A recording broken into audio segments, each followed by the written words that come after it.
दरिया तेरी खेर नहीं, बूंदों ने बगावत कर ली है, नादान समझ ए बुज़दिल इनको, लहरों ने बगावत कर ली है। हम परवाने हैं मौत समा, मरने का किसको खौफ नहा, रे तलवार तुझे झुकना होगा, गर्दन ने बगावत कर ली है। ये दरिया तेरा रत्ती भर भी एहसान नहीं है मुझ पर, मैंने जब भी पानी पिया है पहाड़ों का सीना चीर के पिया।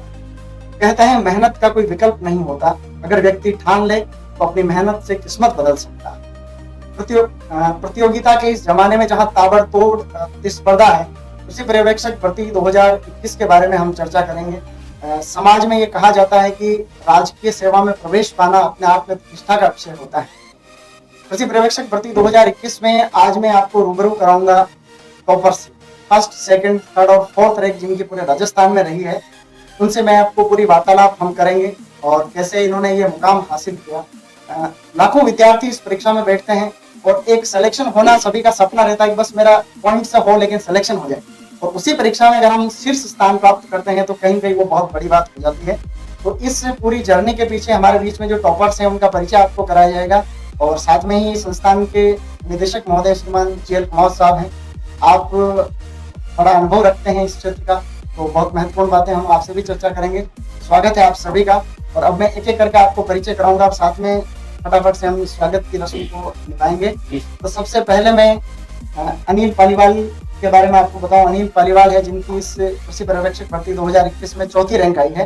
तो सर आप प्लीज आपका स्वागत करें।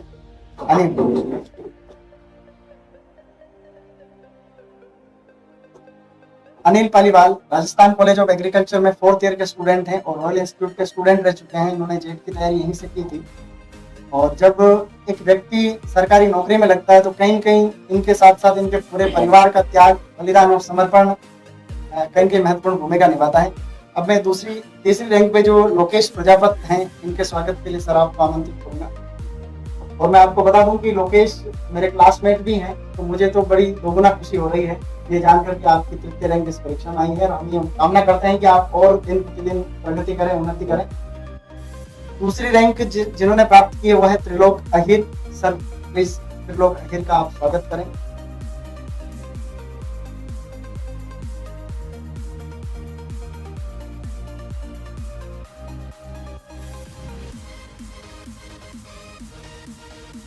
त्रिलोक अहिर मूलतः झालावाड़ से आते हैं। अब मैं जिनकी पूरे राजस्थान में फर्स्ट रैंक आई है, विद्यार्थियों का कहीं का सपना होता है कि कहीं मेरी फर्स्ट रैंक आए, तो मैं आपको परिचित करवा रहा हूँ ओम प्रकाश कोदारा से। आप बीकानेर से आते हैं और पूरे राजस्थान में आपने जो है शीर्ष स्थान प्राप्त किया है, तो निश्चित रूप से आप स्वागत के पात्र हैं और लाखों विद्यार्थियों के आप प्रेरणा स्रोत।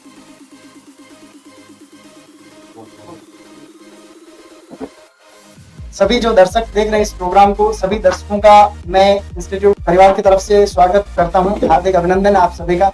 और आज हम जो वार्तालाप करेंगे इसमें बहुत महत्वपूर्ण बिंदुओं पे हम चर्चा करने जा रहे हैं कि किस प्रकार से इस परीक्षा की हमें तैयारी करनी चाहिए, कैसी परिस्थितियों में रहकर भी इन्होंने हार नहीं मानी और संघर्ष हमेशा जीतता है, ये इतिहास गवाह है। हमारे बीच में डायरेक्टर सर हैं। सर स्वागत के लिए आप शब्द कहेंगे। बिल्कुल, बहुत बहुत धन्यवाद सोनू सर। आप सभी का रोल इंस्टीट्यूट में हार्दिक स्वागत है। और सबसे पहले मैं सोनू सर को आभार प्रकट करना चाहूंगा कि मार्च का महीना चल रहा है और गवर्नमेंट जॉब में जो भी है उनके लिए मार्च का महीना बहुत इंपॉर्टेंट होता है। लास्ट टाइम चल रहा है, अभी बहुत बिजी आपका शेड्यूल था, फिर भी मैंने एक रिक्वेस्ट की कि आप आओगे तो प्रोग्राम बहुत अच्छा होगा, बच्चों को मोटिवेशन मिलेगा, तो आपने अपना अमूल्य टाइम निकाला। इसके साथ में पूरे राजस्थान में कृषि पर्यवेक्षक का 2021 का जो रिजल्ट आया, इसमें जो टॉपर्स है उनसे हम आपको आज मिलाएंगे, ताकि आप लोगों को ये पता चल सके कि टॉपर्स क्या ऐसा करते हैं कि वो टॉप करते हैं। कई बच्चे, जैसे मैंने आज सुबह वीडियो में बताया था कि कई बच्चे की सर में तो पॉइंट 1 से रह गया, पॉइंट 2 से रह गया, मैं तो 2 नंबर से रह गया, 2 क्वेश्चन से रह गया। तो क्या अभी आपको जो जिन नंबर से आप रह गए हैं उसका आपको दुख जताना चाहिए या फिर नई एनर्जी के साथ कुछ काम करना चाहिए? तो ये टॉपर्स आपको बताएंगे कि इनकी जो रैंक आई है उसके पीछे क्या कहानी रही है, क्या इनकी जर्नी रही है, तो आप लोग उससे मोटिवेट हो सके, इस मकसद से आज हमने ये प्रोग्राम रखा है। पुनः एक बार आप सभी का बहुत बहुत आभार। Thank you sir. सबसे पहले मैं हमारे जो पैनलिस्ट है या टॉपर्स हैं उनसे हम ये जानने का प्रयास करेंगे कि कैसा आपका पारिवारिक पृष्ठभूमि आपकी रही है, आपकी एजुकेशनल क्वालिफिकेशन क्या है। तो मैं एक एक करके आपसे जानूंगा। ओम प्रकाश, आपसे शुरुआत। मैं ओम प्रकाश गोदारा, पुत्र श्री भंवरलाल जी गोदारा, बीकानेर के तहसील डोंगरसर का एक छोटे से गांव का 90 का निवासी हूँ। मेरी पृष्ठभूमि, मेरे माता पिता कृषि खेती करते हैं, साधारण किसान परिवार से। आपकी शैक्षिक योग्यता क्या है, आपने पढ़ाई कहाँ तक कर रखी है, इससे पहले भी क्या आपने कोई कॉम्पिटेटिव एग्जाम दिया है? मेरी शैक्षिक योग्यता है, मैं बीएससी एग्रीकल्चर हूँ कृषि महाविद्यालय फतेहपुर से। उससे पहले मैंने कई एग्जाम दिए, कई प्रतियोगी परीक्षाएं में मैं बैठा हूँ। उसमें IBPS AFO है, उसका मैंने मेंस दिया। उसके बाद सुपरवाइजर की वैकेंसी आई तो मैंने सुपरवाइजर की प्रिपरेशन स्टार्ट की। बहुत बढ़िया। सुपरवाइजर की प्रिपरेशन स्टार्ट की। उसमें 9 फरवरी को एग्जाम था और मेंस के बाद थोड़ा सा टाइम मिला तो उसमें मैंने प्रिपरेशन की अच्छे से पूरी लगन के साथ मैंने तैयारी की। उसके बाद कोई आंदोलन हो गया था उस एग्जाम के दौरान, तो वो आंदोलन की वजह से एग्जाम आगे हो गया और 3 मार्च 2019 को एग्जाम हुआ। बीच में थोड़ा बहुत मैं भटक गया था, रुक गया था एक बार कि एग्जाम कब होगा कब नहीं होगा। अचानक से डेट आई, फिर तैयारी की। उस एग्जाम में मैं मात्र 3-4 नंबर से आ गया। मतलब 2018 भर्ती की ये बात कर रहे हैं। हाँ हाँ। आपकी ग्रेजुएशन कब कौन सी ईयर में की थी? मैं 2018 में। अच्छा, ये उसके बाद में बैंकिंग की तैयारी की, फिर 18 वाली उसकी तैयारी उसके बाद में मैंने उसमें रह गया। उसके बाद में ACF की तैयारी के लिए प्रिपरेशन स्टार्ट की। ACF का एग्जाम था, 2018 की वैकेंसी थी और 2019 में मैं प्रिपरेशन 20 में स्टार्ट की और 2021 तक प्रिपरेशन की मैंने अच्छी से, पूरे लगन के साथ प्रिपरेशन की। और उसमें मैंने मतलब अच्छे से तैयारी की। उसके बाद उसका जो रिजल्ट रहा, स्केलिंग की वजह से मैं उसको 7 नंबर से क्वालिफाई इंटरव्यू के लिए नहीं हो पाई। और उसी बीच में मेरा सुपरवाइजर की जर्नी स्टार्ट हुई। मैंने 2 महीने से उसकी प्रिपरेशन की और प्रिपरेशन के टाइम में सबसे पहले एक टेस्ट देके 100 प्रश्नों का स्टार्ट किया कि अपन कहाँ तक है, इस पेपर में कहाँ तक है। तो मैंने उस पेपर में 80 क्वेश्चन सही करके 80% था, मेरा पहला टेस्ट था, तो 80% राइट करके मैंने देखा कि हाँ अभी तो 80% तो लास्ट ईयर की मेरिट ही है, अभी तो बहुत आगे मेहनत करनी है। उस हिसाब से मैं आगे इसकी तैयारी में लग गया। निश्चित रूप से आपका संघर्ष बहुत बड़ा है और जैसे लोगों को सड़क दिखती है कि बिल्कुल बिना कोई इसके ऊपर कोई ब्रेकर्स वगैरह नहीं है, लेकिन आपकी यात्रा बहुत लंबी है जिसमें काफी उतार चढ़ाव आपने देखे हैं और उसी का ये परिणाम है कि आपने पूरे राजस्थान में आज टॉप किया है। हम त्रिलोक से जानना चाहेंगे, त्रिलोक आपके पारिवारिक पृष्ठभूमि के बारे में थोड़ा बताएं, आपकी क्या पढ़ाई की आप? सबसे पहले मैं त्रिलोक अहीर, पिता राम गोपाल, निवासी मैं झालावाड़ से। 2018 BSc agriculture pass out student हूँ और उसके बाद जैसे 2018 में भी एक कृषि पर्यवेक्षक का जो एग्जाम हुआ था उसके लिए मैं निरंतर प्रयासरत था। उस टाइम जब जैसे मैंने कॉलेज पास आउट किया तो उस वैकेंसी का थोड़ा, एक तो राजस्थान सरकार के कुछ चुनाव प्रक्रिया के कारण वो थोड़ा डिले हो चुका था एग्जाम। इस बीच मैंने भी बैंक की तरफ और रुझान बढ़ाया अपना और AFO का एग्जाम दिया जिसमें मैं असफल रहा सिर्फ एक सब्जेक्ट में।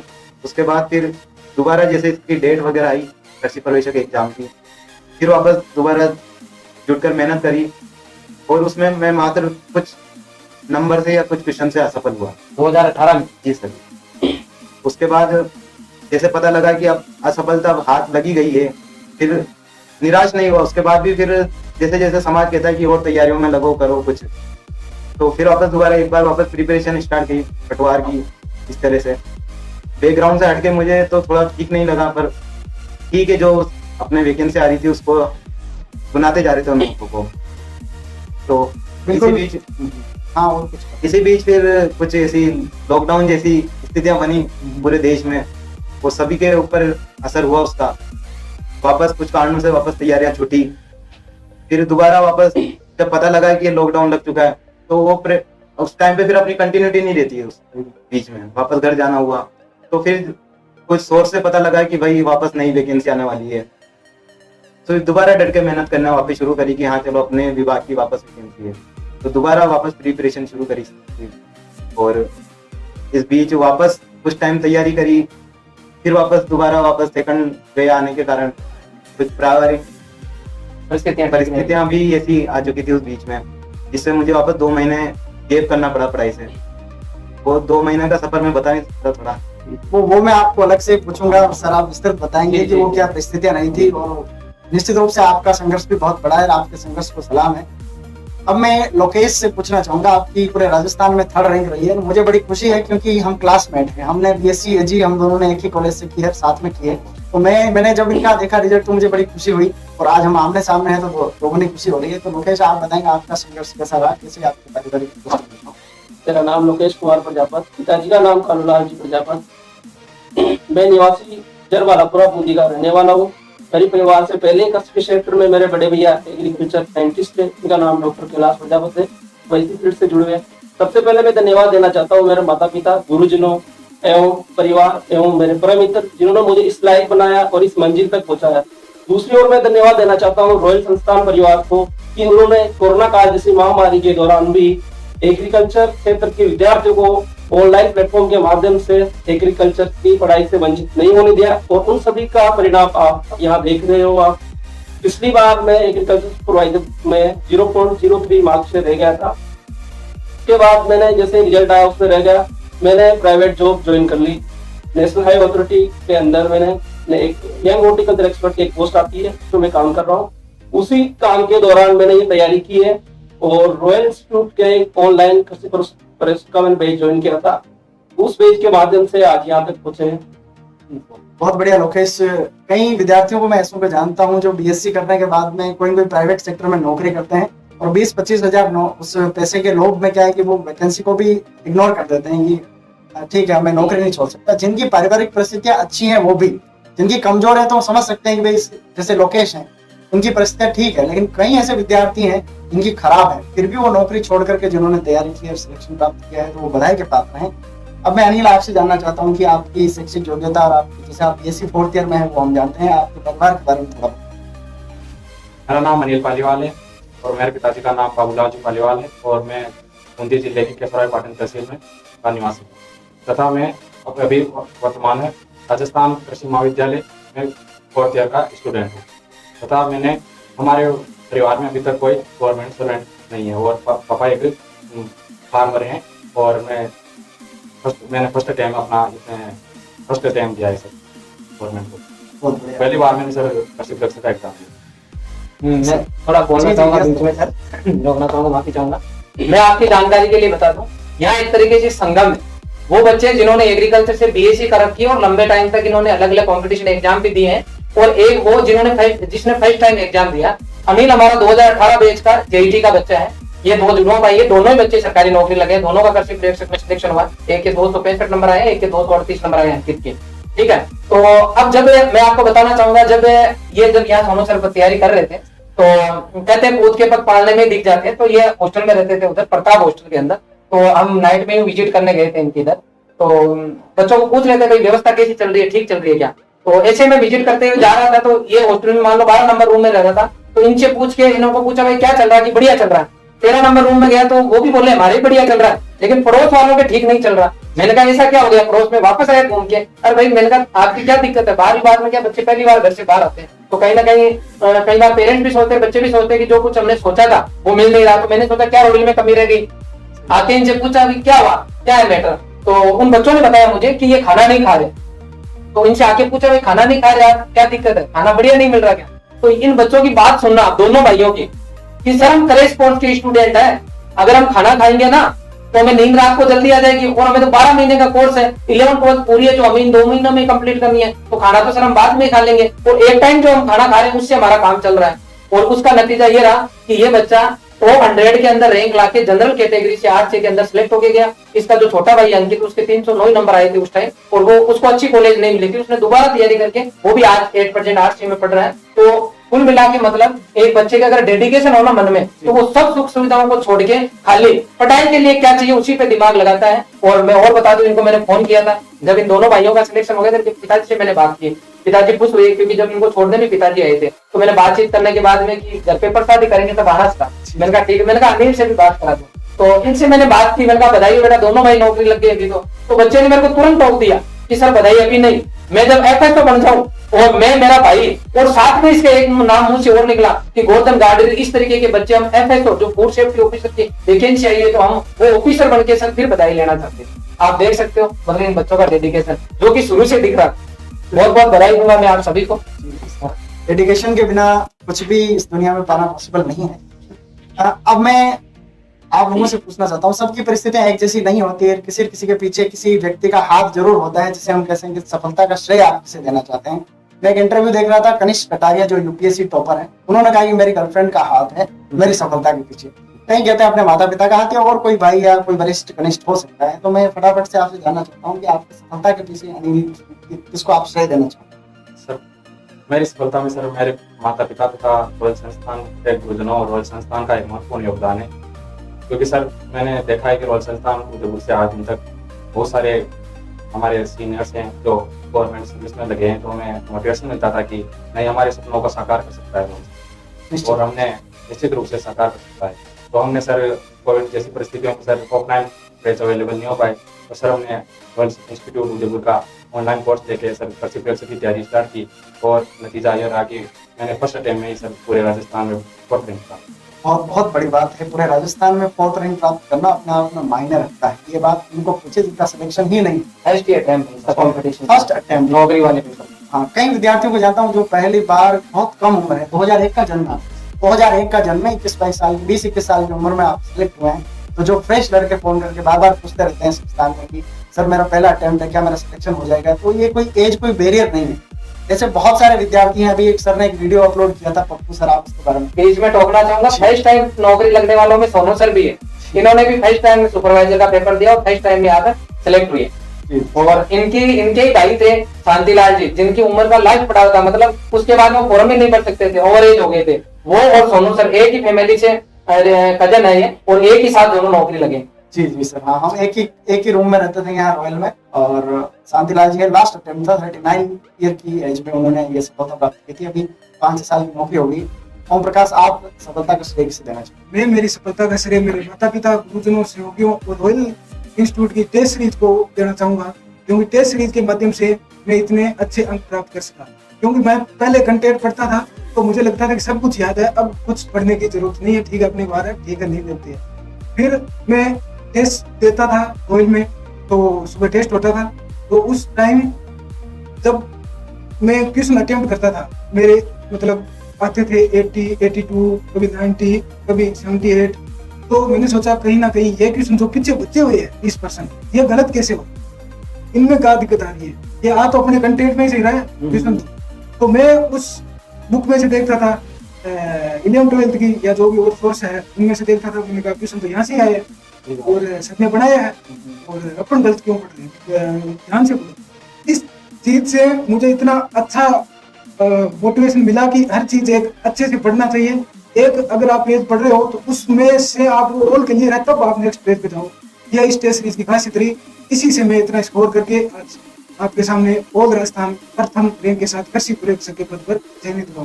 बहुत बढ़िया सर, मैं आपसे पूछूंगा कि ये फोकस का कितना महत्व होता है? जैसे इन्होंने फोकस के साथ टेस्ट सीरीज का क्या महत्व है, आप थोड़ा इसके बारे में चाहता हूँ। मेरा ये मानना है कि कोई सा भी एग्जाम टफ नहीं होता। यदि आप प्रॉपर कंटेंट पढ़ते हो और लगातार टेस्ट बिल्कुल एग्जाम ओरिएंटेड आप पेपर देते हो और लगातार अपनी ईमानदारी से मेहनत करते हो, तो कतई आपको टेंशन लेने की जरूरत नहीं है। 100% आपका नाम आएगा।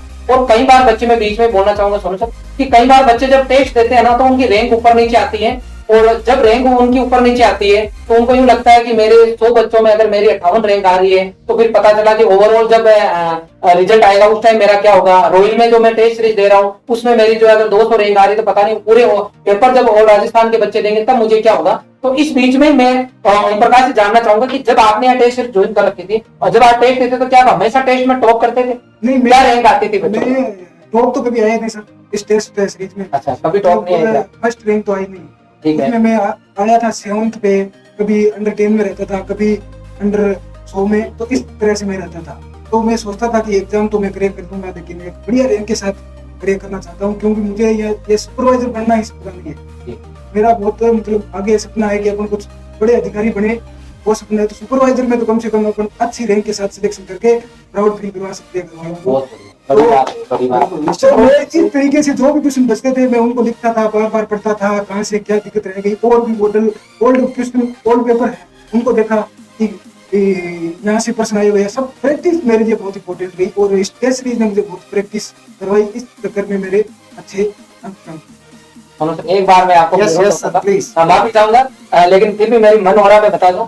जो बच्चे जेएडआईसी या बीएचयू की तैयारी कर रहे हैं उन बच्चों के लिए स्पेशल मैसेज ओपी की तरफ से कि सुपरवाइजर मेरा बनना सपना नहीं है, लेकिन सुपरवाइजर में मैं अच्छी रैंक लाके अपने आप को यूं लगूं कि यार मैं सुपरवाइजर में ऑल राजस्थान टॉपर हूं, तो अब मैं मान लो मुझे एओ बनना है, डब्ल्यूओ बनना है, एएफओ बनना है, एसीएफ बनना है, तो वो तो मैं करेगा आराम से कर लूंगा क्योंकि ऑल राजस्थान में मैंने टॉप किया है। इसीलिए मैं बच्चों को बोलता हूं कि आप आईसीआर की तैयारी करने वाले हो कोई दिक्कत नहीं है, लेकिन जेईटी के एग्जाम में टॉप करके पहले एक लोगो तो लगा सकते हो ना, तो आपके वो हाथ में सही नहीं है सर? बिल्कुल सही। जी सर। ये टेस्ट सीरीज से क्या आत्मविश्वास बिल्ड होता है, कॉन्फिडेंस ही सिलेक्शन की है, ये मैं बार बार बोलता हूँ। तो ओम प्रकाश ने ये साबित कर दिया कि आप सबके सामने इस बात को कबूल रहे हैं कि भाई टेस्ट सीरीज से कितना फायदा मिलता है।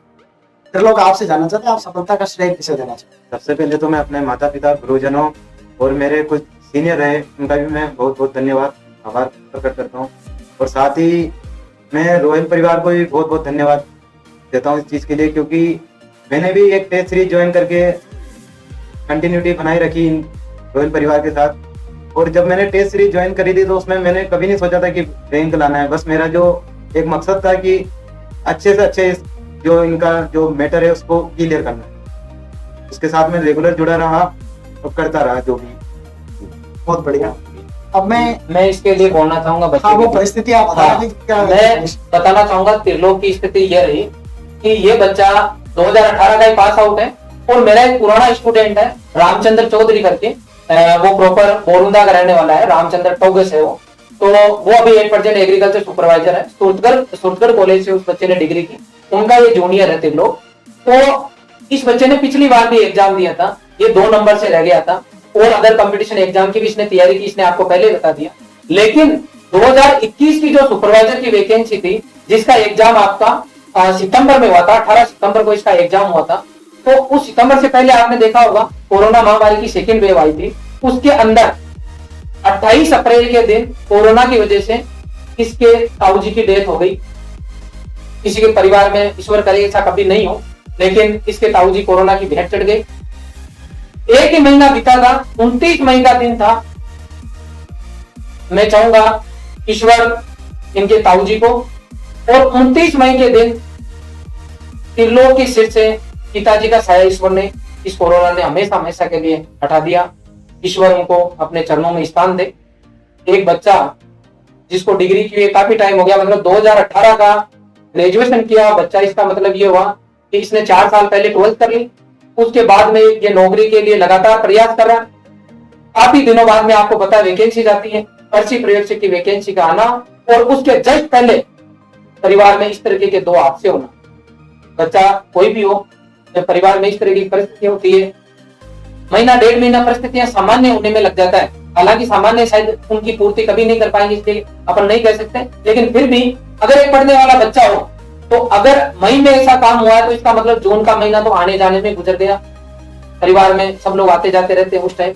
इस महीने ने, इस बच्चे ने उस दौर में मुश्किल से 2-2.5 महीने अच्छे से तैयारी की होगी, लेकिन इसको लगा कि परिवार में कोई सरकारी नौकरी में नहीं है, परिस्थितियां चाहे कैसी भी क्यों न हो, मैं वो करके दिखाऊंगा। ईश्वर को जो मंजूर था उसने कर दिखाया, लेकिन मैं करके दिखाऊंगा। और ये बच्चा आपका नौकरी लग के न केवल नौकरी लगा है, बल्कि पूरे राजस्थान के अंदर 2nd रैंक लेके आया है, जो कि अपने आप में बड़ी बात है, वास्तव में बड़ी बात है। बहुत बहुत धन्यवाद। मैं एक और रिक्वेस्ट, जो मैंने जब टेस्ट सीरीज ली थी तो मुझे उसके कुछ क्वेश्चनों का जो रहता था, तो फिर मैंने रिक्वेस्ट करके रॉयल परिवार से कि मुझे इसकी पीडीएफ अवेलेबल करवाई जाए, जिससे मैं रेगुलर उन क्वेश्चन को देखकर, टॉपिक वाइज उन क्वेश्चन को देखकर सोल्व कर सकता हूँ, और वो रॉयल परिवार ने मुझे उपलब्ध करवाई। बहुत जो लोग परिस्थिति के नाम पे रोना रोते रहते हैं कि मेरी ये स्थिति नहीं है, मेरी आर्थिक सही नहीं है, मेरी पारिवारिक हालात सही नहीं है, ये उनके मुंह पे तमाचा है। शर्म आनी चाहिए उन लोगों को जो कहते हैं मेरी परिस्थिति ठीक नहीं। सही। इससे खराब परिस्थिति आप किसे मानते हैं? हाँ। दुखद घटना जिनके पिताजी साथ रोजाना रही परिस्थितियां हैं, तो परिस्थिति कोई बैरियर नहीं है, आप किसी भी परिस्थिति में रहकर अपना बेहतरीन कर सकते हैं। अब मैं अगले सवाल की तरफ बढ़ता हूँ और आप जितने भी टॉपर्स हैं इनसे ये जानना चाहूंगा। लोकेश जी ने बताया कि इनके माता पिता और ये इन्होंने पहले कंप्लीट कर लिया। लोकेश जी, आपसे ये मैं जानना चाहता हूँ कि कितने घंटे पढ़ें? ये एक बहुत बड़ा सवाल है, बहुत विद्यार्थी पूछते हैं कैसे पढ़े, तो इस घंटे वाले सवाल को और कैसे पढ़ेगा आप कैसे सीखें? घंटे की अगर मैं बात करूं तो मिनिमम 10 घंटे से लेकर मैंने 14 घंटे तक पढ़ाई की है। और ये पढ़ाई केवल मैंने 30 दिन की है। 30 दिन की छुट्टी मिली थी मेरे ऑफिस से, उसी 30 दिन के अंदर मैंने एग्जाम 10 से 12 घंटे बीच में रहकर किया है। और पिछली बार जब मैं 0.03 पे रहा था तो उसमें कुछ कमी आती, अब कई लोगों से होती है एग्जाम देते टाइम, सभी ध्यान रखें स्टूडेंट। और मार्कशीट बनने में मेरे से मिस्टेक हो गई थी, 2 क्वेश्चन मैं गलत भर दिया था, उसकी वजह से पिछली बार मैं इस नंबरों से रह गया था। तो इस बात का विशेष रूप से सभी स्टूडेंट ध्यान रखें और मार्कशीट में गलती नहीं करें।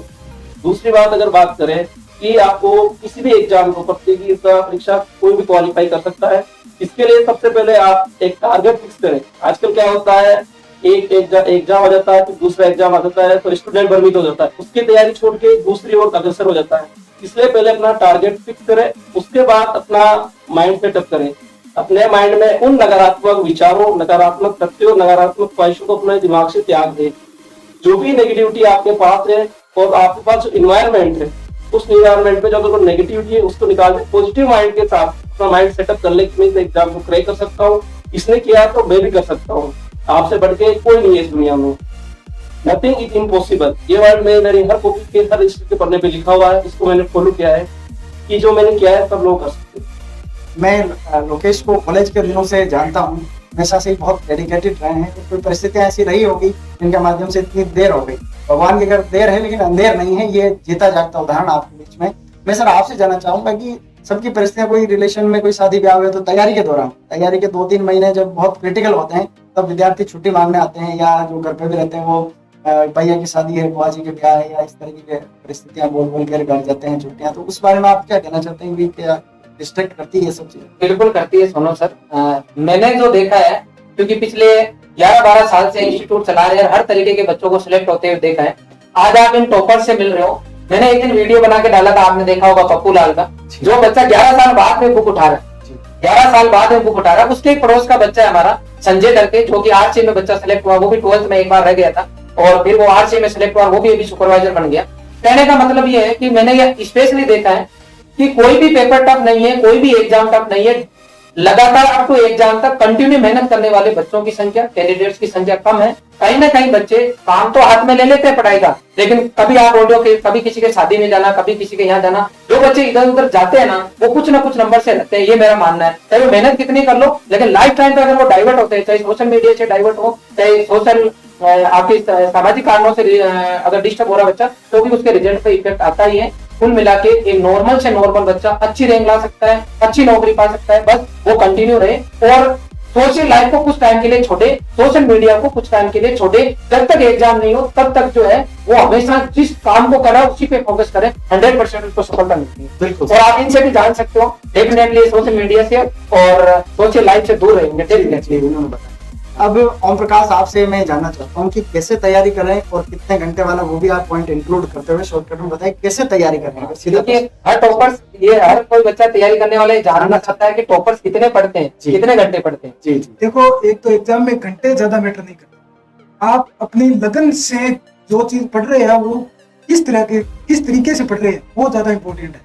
आप जिस चीज को पढ़ रहे हैं वो एकदम क्लियर कट होनी चाहिए, चाहे उसमें आपको 3 घंटे 4 घंटे टॉपिक क्लियर करने में लग जाए, एक ही टॉपिक नहीं हो पा रहा हो, यार मेरे से तो एक ही टॉपिक क्लियर नहीं हुआ, 2 दिन हो गए, लेकिन उस चीज को क्लियर करने के बाद ही आप आगे बढ़े।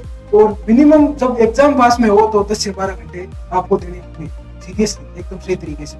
और एग्जाम की तैयारी करते टाइम एक तो आपको खुद में विश्वास होना चाहिए कि आई विल डू, मैं कर दूंगा, ये आराम से कर दूंगा, कोई दिक्कत ही नहीं है।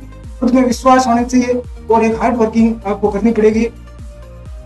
बिल्कुल, निश्चित रूप से मेहनत का कोई विकल्प नहीं है। और अगर आप बड़ा सोचते हो, if you think about the sky at least you land upon the tree. अगर आप आसमान का छूने की सोच रहे हो तो आप कम से कम पेड़ पे तो लटक सकते हो। तो मैंने रैंक की सोची कि यार रैंक तो लानी है इस एग्जाम में, चाहे टॉप 50 में आए चाहे टॉप 10 में आए, लेकिन सब कुछ है ना कि जब पूरी शिद्दत से आप मेहनत करते हैं तो पूरी कायनात उसको सपोर्ट करने में लग जाती है।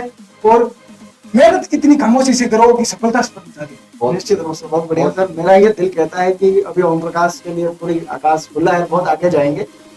आपको इस बारे में मैंने ओम प्रकाश से बात की थी, तो ये बोला कि मैं खेत में काम कर रहा हूँ सर, मतलब बिल्कुल किसान परिवार से जुड़ा हुआ है। और माता पिता की पढ़ा लिखा होने के बावजूद ही जब इसको पता है कि मेरा सिलेक्शन हो गया, फर्स्ट रैंक आ गए, कई बच्चे तो घमंड में इतने पागल हो जाते हैं कि काम काज सब कुछ छोड़ देते हैं कि अब तो नौकरी करेंगे। लेकिन इस बच्चे को टाइम भी नहीं, बिल्कुल ही अपने घर पे जा रहा, खेत में जा रहा, कंटिन्यू खेत में काम कर रहा, मतलब वास्तव में जमीन से जुड़ा बहुत मेहनती बच्चा रहा है। जिस दिन रिजल्ट आया उस दिन में एक्चुअल में वो सरसों की कटाई चल रही है, हाँ। तो सरसों की कटाई कर रहे थे। उसके बाद ठीक है, मैंने देखी पीडीएफ आ रही है फोन में, पढ़ने भी नहीं आया क्योंकि फोन में पीडीएफ आ रखी है, रिजल्ट आ गया, क्या रैंक रही होगी, पहले ही अपने रैंक तो आई चाहिए सोच रखा है, तो सबको बता रखा है कि एक टॉप रैंक आएगी अपनी, तो वो आई या नहीं आई देखा तो मैंने बहुत पहले नंबर पे ही मेरा नाम है। उसके बाद मैं शाम को, वो रिजल्ट तो आ गया था 5 साढ़े 5 बजे, मैं शाम को उठ गया, मम्मी पापा को घर में सबको बताया कि अपने पोस्ट राजस्थान में प्रथम रैंक आई है, तो उन्होंने बोला कि बेटा बहुत पापा के। बिल्कुल सर, पहले ऐसा होता था कि एक वर्ग विशेष के लोग राजकीय सेवा में आते थे, लेकिन अब ऐसा होने लग गया है कि हर समाज का हर तबका, गरीब दलित या फिर जो किसान परिवार के हैं विद्यार्थी, वो आगे आने लगे हैं, कहीं भी उनका दबदबा सा हो गया है। तो लोग, आप कुछ कहना चाहेंगे कि कैसे पढ़ाई करें, कितने घंटे इस विषय? सर देखो, मुझे जितना टाइम मिला, मैंने जो पिछली 2018 वाली असफलता थी उसके वीक पॉइंटों को सबसे पहले मैंने उठाया। इसमें मेरा एक एनिमल सब्जेक्ट वीक पॉइंट रहा था, और ये जो दरमियान था इसमें मेरा जीके और हिंदी स्ट्रॉन्ग हो चुका था।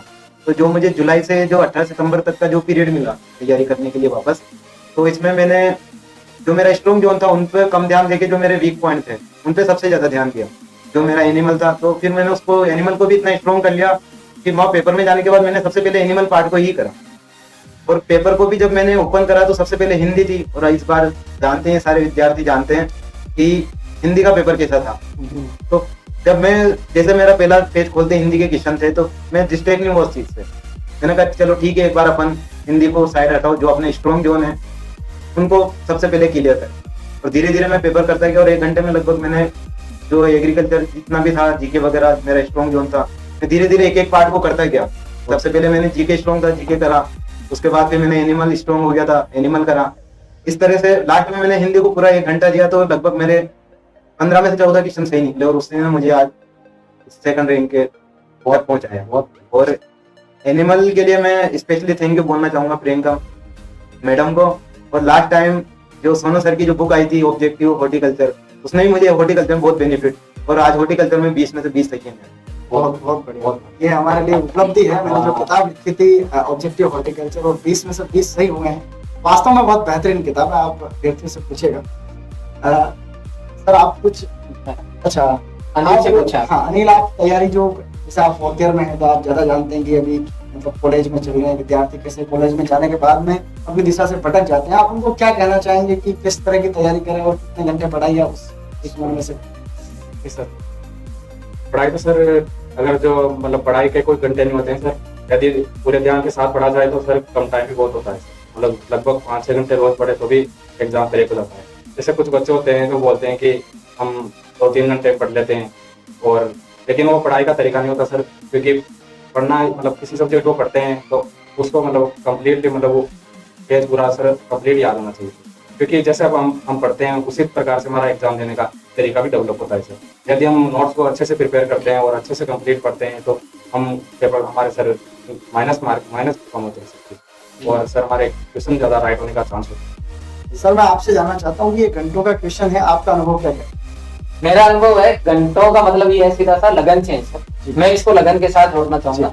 अगर आप दिल से पढ़ रहे हो तो आपको कितने घंटे पढ़ रहे हो दिमाग में आता ही नहीं है, क्योंकि आपका हर टाइम मन करता है कि मैं पढ़ता रहूं बस। और अगर आप घंटे काउंट कर रहे हो इसका मतलब आप पढ़ने से बोर हो रहे हो। और जो बच्चे दिल से लगन से पढ़ते हैं उनको पता ही नहीं चलता, उनको तो यूं रहता है उनको सोने का टाइम भी निकालना पड़ता है। अभी मैं देखो, एक बार हमारे हॉस्टल्स की अगर मैं बात करता हूँ तो कई ऐसे हॉस्टल है, मतलब हर हॉस्टल में कई ऐसे बच्चे हैं जिनको सुलाना पड़ रहा है। कई बार बच्चे रात को 2 बजे तक पढ़ रहे हैं, 3 बजे तक पढ़ रहे हैं, 1 बजे तक पढ़ रहे हैं। इसका मतलब उसको क्या कहें, जबरदस्ती तो आप नहीं पढ़ सकते। इसका मतलब है उनके इतने लगन लग गई कि उनको ये लग रहा है कि सोना बहुत मजबूरी हो गई, नहीं सोए नहीं बच्चे। जी। तो मेरा यूं कहना है कि सोना जरूरी है, और अगर लगन लग गई तो घंटे गिनने की जरूरत ही नहीं पड़ेगी। जी निश्चित रूप से, समझ गए? बिल्कुल सर, बहुत ये बात आपने बात बताई है।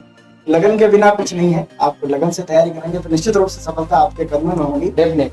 अब मैं एक कॉमन क्वेश्चन जो बच्चों का रहता है कि अभी तो आप लोग टॉपर्स, एक मैं बीच में बोलना चाहूंगा, कुछ बच्चे जानना चाहते हैं इनके नंबर कितने कितने हैं, तो एक बार सभी अपना स्कोर बच्चों को बता दें। सबसे बड़ी टॉपर आप स्कोर बता दें। मेरा स्कोर है 271.19। 271.19, ये 300 में से है। अरे 300 में से 265 265 नंबर है, और आपकी थर्ड रैंक, 4th रैंक। और लोग आपके क्या स्कोर है? Second rank. मेरा 268.43। 268 267.21 रैंक। बहुत बढ़िया, 267 है, 267 67 है इनके, 68 है इनके, 65 इनके 71 है। और एक चीज मैं और बताना चाहूंगा आपको, जो टॉप 10 के अंदर स्टूडेंट है उनमें हड़ौती के राजस्थान में सबसे ज्यादा, ये बहुत बड़ी बात है। हड़ौती के बच्चे हैं। सेकंड रैंक झालावाड़ से, थर्ड रैंक आपकी बूंदी से, और फोर्थ रैंक, मतलब टॉप 5 के अंदर 3 बच्चे आपके हड़ौती के हैं, जो कि बड़ी बात है। और आप ये बोल सकते हो कि अच्छा खासा शिक्षा का माहौल, एग्रीकल्चर एजुकेशन का माहौल वहाँ पे डेवलप हो चुका है। ये जो बच्चा है ये केसरवाल पाटन का है, और इसके यहाँ से केसरवाल पाटन से हर बार दो तीन बच्चे आरसी कॉलेज उदयपुर में आते हैं। मतलब आरसी कॉलेज उदयपुर में टोटल 119 सीट है, उनमें हर बार केवल एक पर्टिकुलर टाउन से जो है 2-3 बच्चे आना अपने आप में बड़ी बात है। तो आरोती के भी हालांकि काफी बच्चे आते हैं ओवरऑल मिला के, लेकिन एक टाउन से इतने बच्चे निकलते हैं। जी, क्रांति है, ये क्रांति है। बिल्कुल बिल्कुल। जी। अब मैं ये पूछता हूँ, अभी तो आप लोग टॉपर्स कहला रहे हैं क्योंकि आपने एग्जाम क्रैक कर लिया। एग्जाम के पहले 15 दिन 20 दिन तक कहीं कहीं नर्वसनेस रहती है, एक नकारात्मक माहौल रहता है जिसको हैंडल करना, रात को नींद नहीं आती है, बेचैनी है, इस तरह का तनावपूर्ण माहौल रहता है। क्या आपके साथ भी ऐसा था? कि ज्यादातर विद्यार्थियों के साथ ये होता है। लोकेश? नहीं सर, बिल्कुल नहीं था, क्योंकि ये मेरा फर्स्ट अटेम्प्ट नहीं था, इस वजह से मुझे कोई डर नहीं था। जिस हिसाब से मेरी तैयारी थी, तो कॉन्फिडेंस, सेल्फ कॉन्फिडेंस के साथ था, मैं बिल्कुल नर्वस नहीं। चलो सर मेरा तो मैं बीच में टोकना चाहूंगा, जी सर। ये सभी बच्चे हैं जो कि आपको देख के कुछ इन फ्यूचर कुछ करेंगे, बड़ा करेंगे। तो आप एक्चुअल स्थिति बताना आपने कि हमारे ऐसे विचार आते थे, लेकिन हमने उस टाइम इस तरीके से अपने आप को मैनेज किया। एक्चुअल स्थिति बताएं कि 10-15 दिन पहले क्या एक बच्चे की स्थिति रहती है, ताकि इनको पता रहे कि हमारी भी यही स्थिति चल रही है, तो हमें कैसे निपटना है। ज्यादातर की होती है हाँ। कंडीशन। वो अपने आपकी जो एक्चुअल थी पर्टिकुलर, क्योंकि सबकी अलग अलग हो सकती जी जी। लो सर एक्चुअली क्या था, जैसे एग्जाम से कुछ दिन 15 दिन पहले मान लो एक तरह से थोड़ी नर्वसनेस तो थी, पर वो धीरे धीरे जब खुद पर आत्मविश्वास आया कि इस एज में भी लगातार बढ़िया स्कोर हो रहा था, तो धीरे धीरे आत्मविश्वास बिल्डअप हो चुका था उस टाइम पर, तो इतना नहीं था। बहुत प्रकाश। देखो, नर्वसनेस होना एग्जाम से पहले एक आम बात है। नर्वसनेस आती है, लेकिन आपको खुद पे विश्वास रखना है, अपने ईश्वर में विश्वास रखना है, अपना सेल्फ कॉन्फिडेंस बढ़ा के इतना कर लेना है कि ये एग्जाम में बहुत आसान है, मैं आसानी से क्रैक कर पाऊंगा। तो आप बिल्कुल नर्वसनेस को आप दबा सकते हैं। अनिल? जी सर, नर्वसनेस एक सर होती है सर, और फर्स्ट टाइम वालों को सबसे ज्यादा होती है।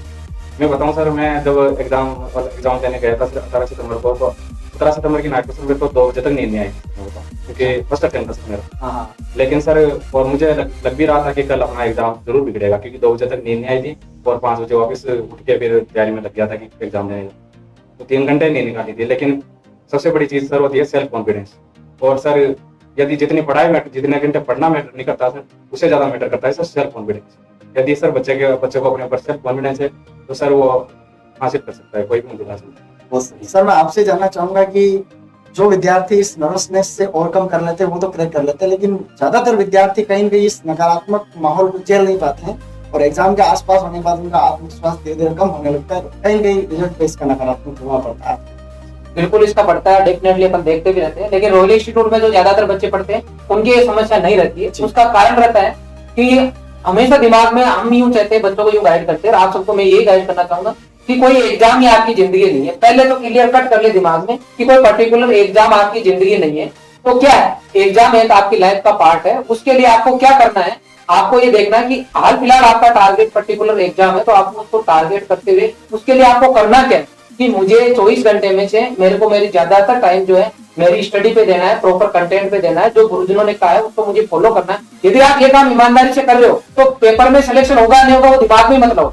आप अपनी मेहनत पे विश्वास रखो कि जो कुछ इस पेपर के लिए मुझे करना चाहिए था वो मैं काम कर रहा हूँ। मतलब उस पर चिंतन करो कि बेटर कैसे कर सकते हैं, चिंता करनी ही नहीं है अपने को। तो धीरे धीरे करते हुए बच्चा क्या करता है कि वो इस कॉन्फिडेंस में आ जाता है कि मैं क्या कर सकता हूँ इस पेपर के लिए, क्योंकि मैं ये काम कर सकता हूँ, मुझे प्रिपरेशन कर लेनी चाहिए। तो आपको उसी पे ध्यान रखना चाहिए। तो धीरे धीरे करते हुए आपको लगेगा कि आपने अपना 100% दिया है, धीरे धीरे आपका टेंशन खत्म हो जाएगी। बाकी स्वाभाविक तौर पर अगर आप बड़ा नहीं सोचते हो ना तो चिंता होती है, इसलिए आप क्लियर कट रखो कि इस एग्जाम के लिए मैं मेरा 100% दे रहा हूँ। इंटरनल आपका मन ये बोलना चाहिए कि मैंने कोई कमी नहीं छोड़ी है, बाकी फिर ईश्वर पे छोड़ दो। निश्चित रूप से बड़ी महत्वपूर्ण बात आपने बताई। अब मैं आप सबसे ये जानना चाहूंगा, जितने भी टॉपर्स हैं, किसानों के लिए ही हम सब इस सेवा में आए हैं, और किसानों को हम छोड़ दे तो पीछे कुछ नहीं, हम किस काम के। एक लड़के ने पूछा, कृषि मंत्री ने एक बार बयान दे दिया कि भाई कि कृषि विभाग का कोई मतलब नहीं है, तो बच्चों ने नीचे लिखा फिर कृषि मंत्री का भी कोई मतलब नहीं। अगर बच्चों ने कमेंट कर देते आजकल, हाँ। तो मेरा ये कहना है कि हम सब जो आज बैठे हैं या जितने भी पूरा डिपार्टमेंट है ये किसानों के पीछे है। तो मैं एक एक करके ये जानना चाहूंगा, लोकेश आपसे शुरुआत करूंगा कि भाई किसानों के लिए आप क्या नवाचार की भावना रखते हैं, कैसे उनकी इनकम को जो है बढ़ाया जा सकता है? मैं बताना चाहूंगा कि कृषि परिषद पोस्ट पे मैं जितना किसानों के लिए कर सकता हूँ उतना मैं करूंगा। जो भी रिसर्च इंस्टीट्यूट, यूनिवर्सिटी इंस्टीट्यूट में होता है वो प्रॉपरली किसानों तक नहीं पहुंच पाता है। जितना उस लेवल पे हो रहा है उनको जमीन लेवल पर किसानों तक पहुंचाने की काम करना है और उनकी आय को दोगुना करना है। जैसे कि आजकल वेजिटेबल प्रोडक्शन से पॉली हाउस, ग्रीन हाउस, इनके माध्यम से इन सबको लगवाया जाए, सभी नई योजनाओं किसानों तक पहुंचाया जाए, उनका इनकम रखा जाए। बहुत बढ़िया। त्रिलोक, आप इस बारे में क्या कहते हैं? पहले तो कि जो अपना जो कृषि पर्यवेक्षक जो पद है ये किसानों से जुड़ने का सर्वप्रथम माध्यम है। और इस माध्यम पे जब अपन आज पद पर जब पता हो चुके हैं तो मैं यही चाहूंगा कि जो भी नवाचार हो वे किसानों तक उसको पहुंचाया जाए। और ये एक कृषि पर्यवेक्षक पद पर रह के संभव नहीं हो पाए, तो मेरी कोशिश ये रहेगी कि इससे जो बड़ा जो उच्च पद है उस पे जाकर किसानों के लिए कुछ करें। निश्चित रूप से आप जब तक रहेंगे किसानों के लिए काम करेंगे इस पद पर, और आपका सपना है कि आप कुछ और अच्छा करें और किसानों की बेहतरीन तरीके से सेवा कर पाए। कृषि पर्यवेक्षक का पद सरकार और किसानों के बीच में एक लिंक का काम करता है, एक कड़ी का काम करता है। तो ओम प्रकाश, आपसे मैं जानना चाहता हूँ कि किसानों को क्या हम नई सुविधाएं, क्या नवाचार की आप अपेक्षा करते हैं कि सरकार को ये करना चाहिए? मेरे पास इस कृषि पर्यवेक्षक के पद पर डायरेक्ट किसानों से जुड़ने का मौका मिलेगा और किसानों को जो छोटी छोटी सुविधा है, जैसे हाइब्रिड बीज के बारे में बताना है, सीड ट्रीटमेंट करके आप हो सकते हो, लेट सोइंग के फायदे हैं, अर्ली सोइंग के फायदे, अलग अलग रोग के बारे में सारी चीजें जो अपन बता सकते हैं, अपन खुद के स्तर पर कर सकते हैं। योजनाओं का तो बात में है कि योजना आई है, अपने को बताना है कि ये योजना यहाँ पे आई है या आप इस योजना में शामिल होकर ये लाभ ले सकते हो। तो मेरे से जितना होगा मैं नॉलेज के थ्रू पूरी कोशिश करूंगा कि किसानों को अपनी इनकम दुगनी करने के लिए हाईटेक प्रोडक्शन है, पॉली हाउस जैसे लोकेश ने बताया, पॉली हाउस है, ग्रीन हाउस है, उनसे आप कम क्षेत्र में बहुत सारी आमदनी ले सकते हैं। तो वो चीजें मैं किसानों को। बहुत बढ़िया। अनिल, आप किसानों के बारे में क्या विचार? जी सर, हमने देखा है कि सर कृषि पर्यवेक्षक ऐसा पद है कृषि विभाग में जो सर किसानों के ज्यादा अटैच में रहता है और किसानों की समस्याओं का समाधान एक कृषि पर्यवेक्षक अपने बड़े अधिकारियों से जानकारी लेकर आराम से कर सकता है। जैसे किसानों को बहुत सारी समस्या होती है कि किसान बीज उपचार के बारे में और कम क्षेत्र में अधिक प्रोडक्शन कैसे किया जा सकते हैं और वेजिटल प्रोडक्शन के बारे में सर उनको नॉलेज कम होती है। तो मेरी प्राथमिकता यह रहेगी कि मैं उनको हर प्रकार की सर नॉलेज सर प्रोवाइड करूं। और सर बहुत बढ़िया। अब मैं सर आपसे जानना चाहता हूँ, आप इतना बड़ा इंस्टीट्यूट चला रहे हैं, आपके कंधों पर बहुत मेहनती जिम्मेदारी है इस देश को आगे बढ़ाने की, किसानों को आगे बढ़ाने के लिए, क्योंकि आपका अभी तक इंस्टीट्यूट जो एग्रीकल्चर स्पेसिफिक है, तो पूरा कृषि क्षेत्र आने वाले युवाओं पर निर्भर करता है और आप युवाओं को शिक्षित करते हैं, तो आप क्या सोच रहे हैं?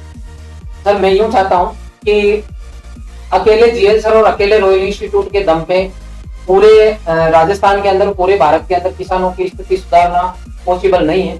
उसके लिए हमारे संस्थान के अंदर जो भी बच्चे पढ़ रहे हैं या जो पढ़ के पास आउट हो रहे हैं और जो नौकरियां लग रहे हैं, उन बच्चों को ईमानदारी के साथ अपना काम करना होगा। मेरी एक रिक्वेस्ट है कि एग्रीकल्चर प्रोडक्शन के साथ साथ में किसान को मार्केटिंग का भी नॉलेज दे। मैं देखता हूँ, क्योंकि आज हम हॉस्टल्स भी चला रहे हैं, तो मैं देख रहा हूँ, हम खुद किसान रहे हैं, कंटिन्यू खेती कर रहे हैं, किसान बैकग्राउंड से ही हैं, हमने सब्जियां उगाई है। तो समस्या क्या आ रही है, देखिए सुबह खेती करके किसान मतलब 6 महीने तक गाजर की सेवा करता है, 4 से 5 महीने तक। उसके बाद में मार्केट में ले जाके गाजर जो बेच के आ रहा सुबह, तो पता चला कि 4 रुपए किलो, 5 रुपए किलो बेच के आ रहा। शाम को कोई आप जैसे अधिकारी सब्जी लेने गए और उसी गाजर को, मान लो आपका इच्छा हो गई कि आज गाजर ही ले लेते हैं, तो पता चलता है कि गाजर का क्या भाव है, तो वो आपको ये बोलते हैं कि 6 रुपए पाव, मतलब वो 4 रुपए किलो वाली 24 रुपए किलो होगी। दिन भर में क्या किया होगा वहां, उस पे ऊपर 1-2 लोटा पानी गिराया होगा। तो ये तो डिफरेंस है ना। इसकी वजह से किसान लगातार जो है मतलब गरीब हो रहा है एक तरीके से, और इसकी वजह से कोई भी किसान का बेटा किसान नहीं बनना चाहता। मैं चाहता हूँ किसानों को आप प्रॉपर गाइड करो, आप लोग उनको जो गवर्नमेंट की योजनाएं उनकी भी जानकारी दो, दिल से आप जानकारी दो उनको, साथ का साथ उनको मार्केटिंग के लिए आप मोटिवेट करो। नई टेक्नोलॉजी के साथ आप प्रोडक्शन तो बढ़ा दोगे, लेकिन उसको भाव नहीं मिल रहा है। तो ये जानकारी आपको अगर इतने कृषि पर्यवेक्षक पूरे राजस्थान में रॉयल इंस्टीट्यूट के लगे, मैं तो कहता हूँ रॉयल इंस्टीट्यूट के अलावा जो भी बच्चे कृषि पर्यवेक्षक के पोस्ट पे, क्योंकि उनका डायरेक्ट लिंक है, तो वो सभी बच्चे किसानों को इसके लिए मोटिवेट करें कि आपको एक परिवार के अंदर अगर 5 बंदे हैं, 5 ही खेत में काम खाली प्रोडक्शन के लिए कर रहे हैं, तो एक आदमी हर परिवार में से खाली मार्केटिंग के लिए भी तैयार हो जाए। तो वो प्रोडक्शन करके वही वो कला सीख जाए जिससे वो 24 रुपए किलो बेच के आ जाए। तो अपने आप ही किसान जो है समर्थ हो जाएगा, कोई तकलीफ नहीं। बिल्कुल। तो सभी जो बच्चे और जो अधिकारी है, जैसे अभी अपने जैसे एक बच्चे ने कहा, अनिल ने कहा कि संस्थान से बहुत सारे बच्चे अच्छी अच्छी पोस्ट पे जा रहे हैं। अभी आप हमारा एक अशोक सिंह जो है बच्चा, पूरे राजस्थान के अंदर बाड़मेर का बच्चा है, एवो के अंदर पूरे राजस्थान में फर्स्ट रैंक लेके आया। प्रेम सिंह जो है वो अभी बाड़मेर के अंदर एवो लगा है। ये हमारे स्टूडेंट है जो अच्छी पोस्ट पे कंटिन्यू आ रहे हैं। तो उन सभी से निवेदन है कि जिसके पास जो अधिकार है वो सरकारी सेवाएं जिस बच्चे को जहाँ पे किसानों के लिए करने का मौका मिल रहा है वो ईमानदारी से करे और किसान ओरिएंटेड रहे। डेफिनेटली किसानों की आय भी दुगुनी होगी और हर कोई चाहेगा, मतलब वो दिन दूर नहीं है जब अगर ऐसा काम ईमानदारी से हो तो कि हर पेरेंट्स भी चाहे कि मेरा बच्चा कुछ नहीं तो खेती भी करेगा तो कोई तकलीफ नहीं है। अभी खेती करने से पेरेंट्स नहीं चाहते कि मेरा बच्चा खेती करे, क्योंकि उसमें कोई फायदा हाल फिलहाल उनको नजर नहीं आता। जी, बहुत बढ़िया तरीके से सर आपने बहुत महत्वपूर्ण बातें बताई। ये पूरे देश में एक चर्चा का विषय भी है कि किसानों की आय को कैसे बढ़ाया जा सके, क्योंकि एक लगभग 50% से भी ज्यादा आबादी जो है खेती के ऊपर जिनकी आजीविका निर्भर है, तो वो देश का बहुत महत्वपूर्ण एक सेक्टर है। पूरा जो प्राइमरी सेक्टर है, पूरी अर्थव्यवस्था किसी के पीछे घूमती है, ऐसा कहते हैं। तो किसानों की सेवा करना सभी का, जो कृषि विद्यार्थी है उनका एक लक्ष्य होना चाहिए। अभी रॉयल के स्टूडेंट हैं या फिर जो भी एग्रीकल्चर के स्टूडेंट है वो पूरे राजस्थान या फिर भारत में अलग अलग कॉलेज में पढ़ते हैं या फिर अलग अलग सेवाओं के माध्यम से सेवारत हैं, उन सभी से रिक्वेस्ट है, सर भी कर रहे हैं, मैं भी ये कहता हूँ कि आपके हाथ में जितना पावर है, आपके पास जैसे कम पानी है तो उस पानी में कैसे अपने को काम चलाना है, आपको इतना करना है। आप ये नहीं कर सकते जब ऊपर के सुधार होंगे तब किसानों की स्थिति बदलेगी।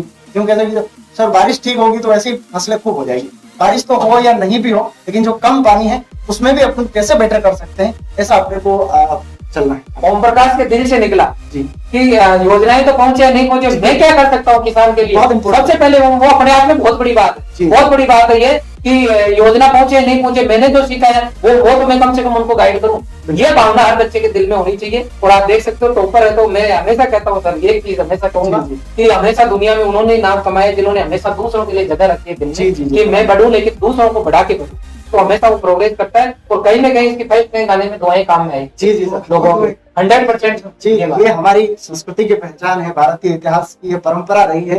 कहते भी हैं कि दूसरों को मारकर खाना एक प्रकृति है, दूसरों को मारकर खाइए ये एक विकृति है, माफ कीजिएगा, दूसरों को मारकर खाइए ये एक विकृति है। वो अपना खाए मैं अपना खाऊं ये प्रकृति है, लेकिन किसी और की सोच करके कोई भूखा बैठा है वो खा सके ये चिंता करके खाऊं, ये हमारी संस्कृति हमें सिखाती है। तो ये संस्कृति हमारे दिल में रहनी चाहिए। हमारी परंपराएं, हमारे वेद पुराण, हमारे जो शास्त्र हैं, वो इतिहास हमें ये सिखाते हैं कि वसुधैव कुटुंबकम की भावना है या फिर सर्वे भवन्तु सुखिनः की भावना हमें हमारे इतिहास सिखाते हैं और हमें उनको आगे लेकर के चलना है।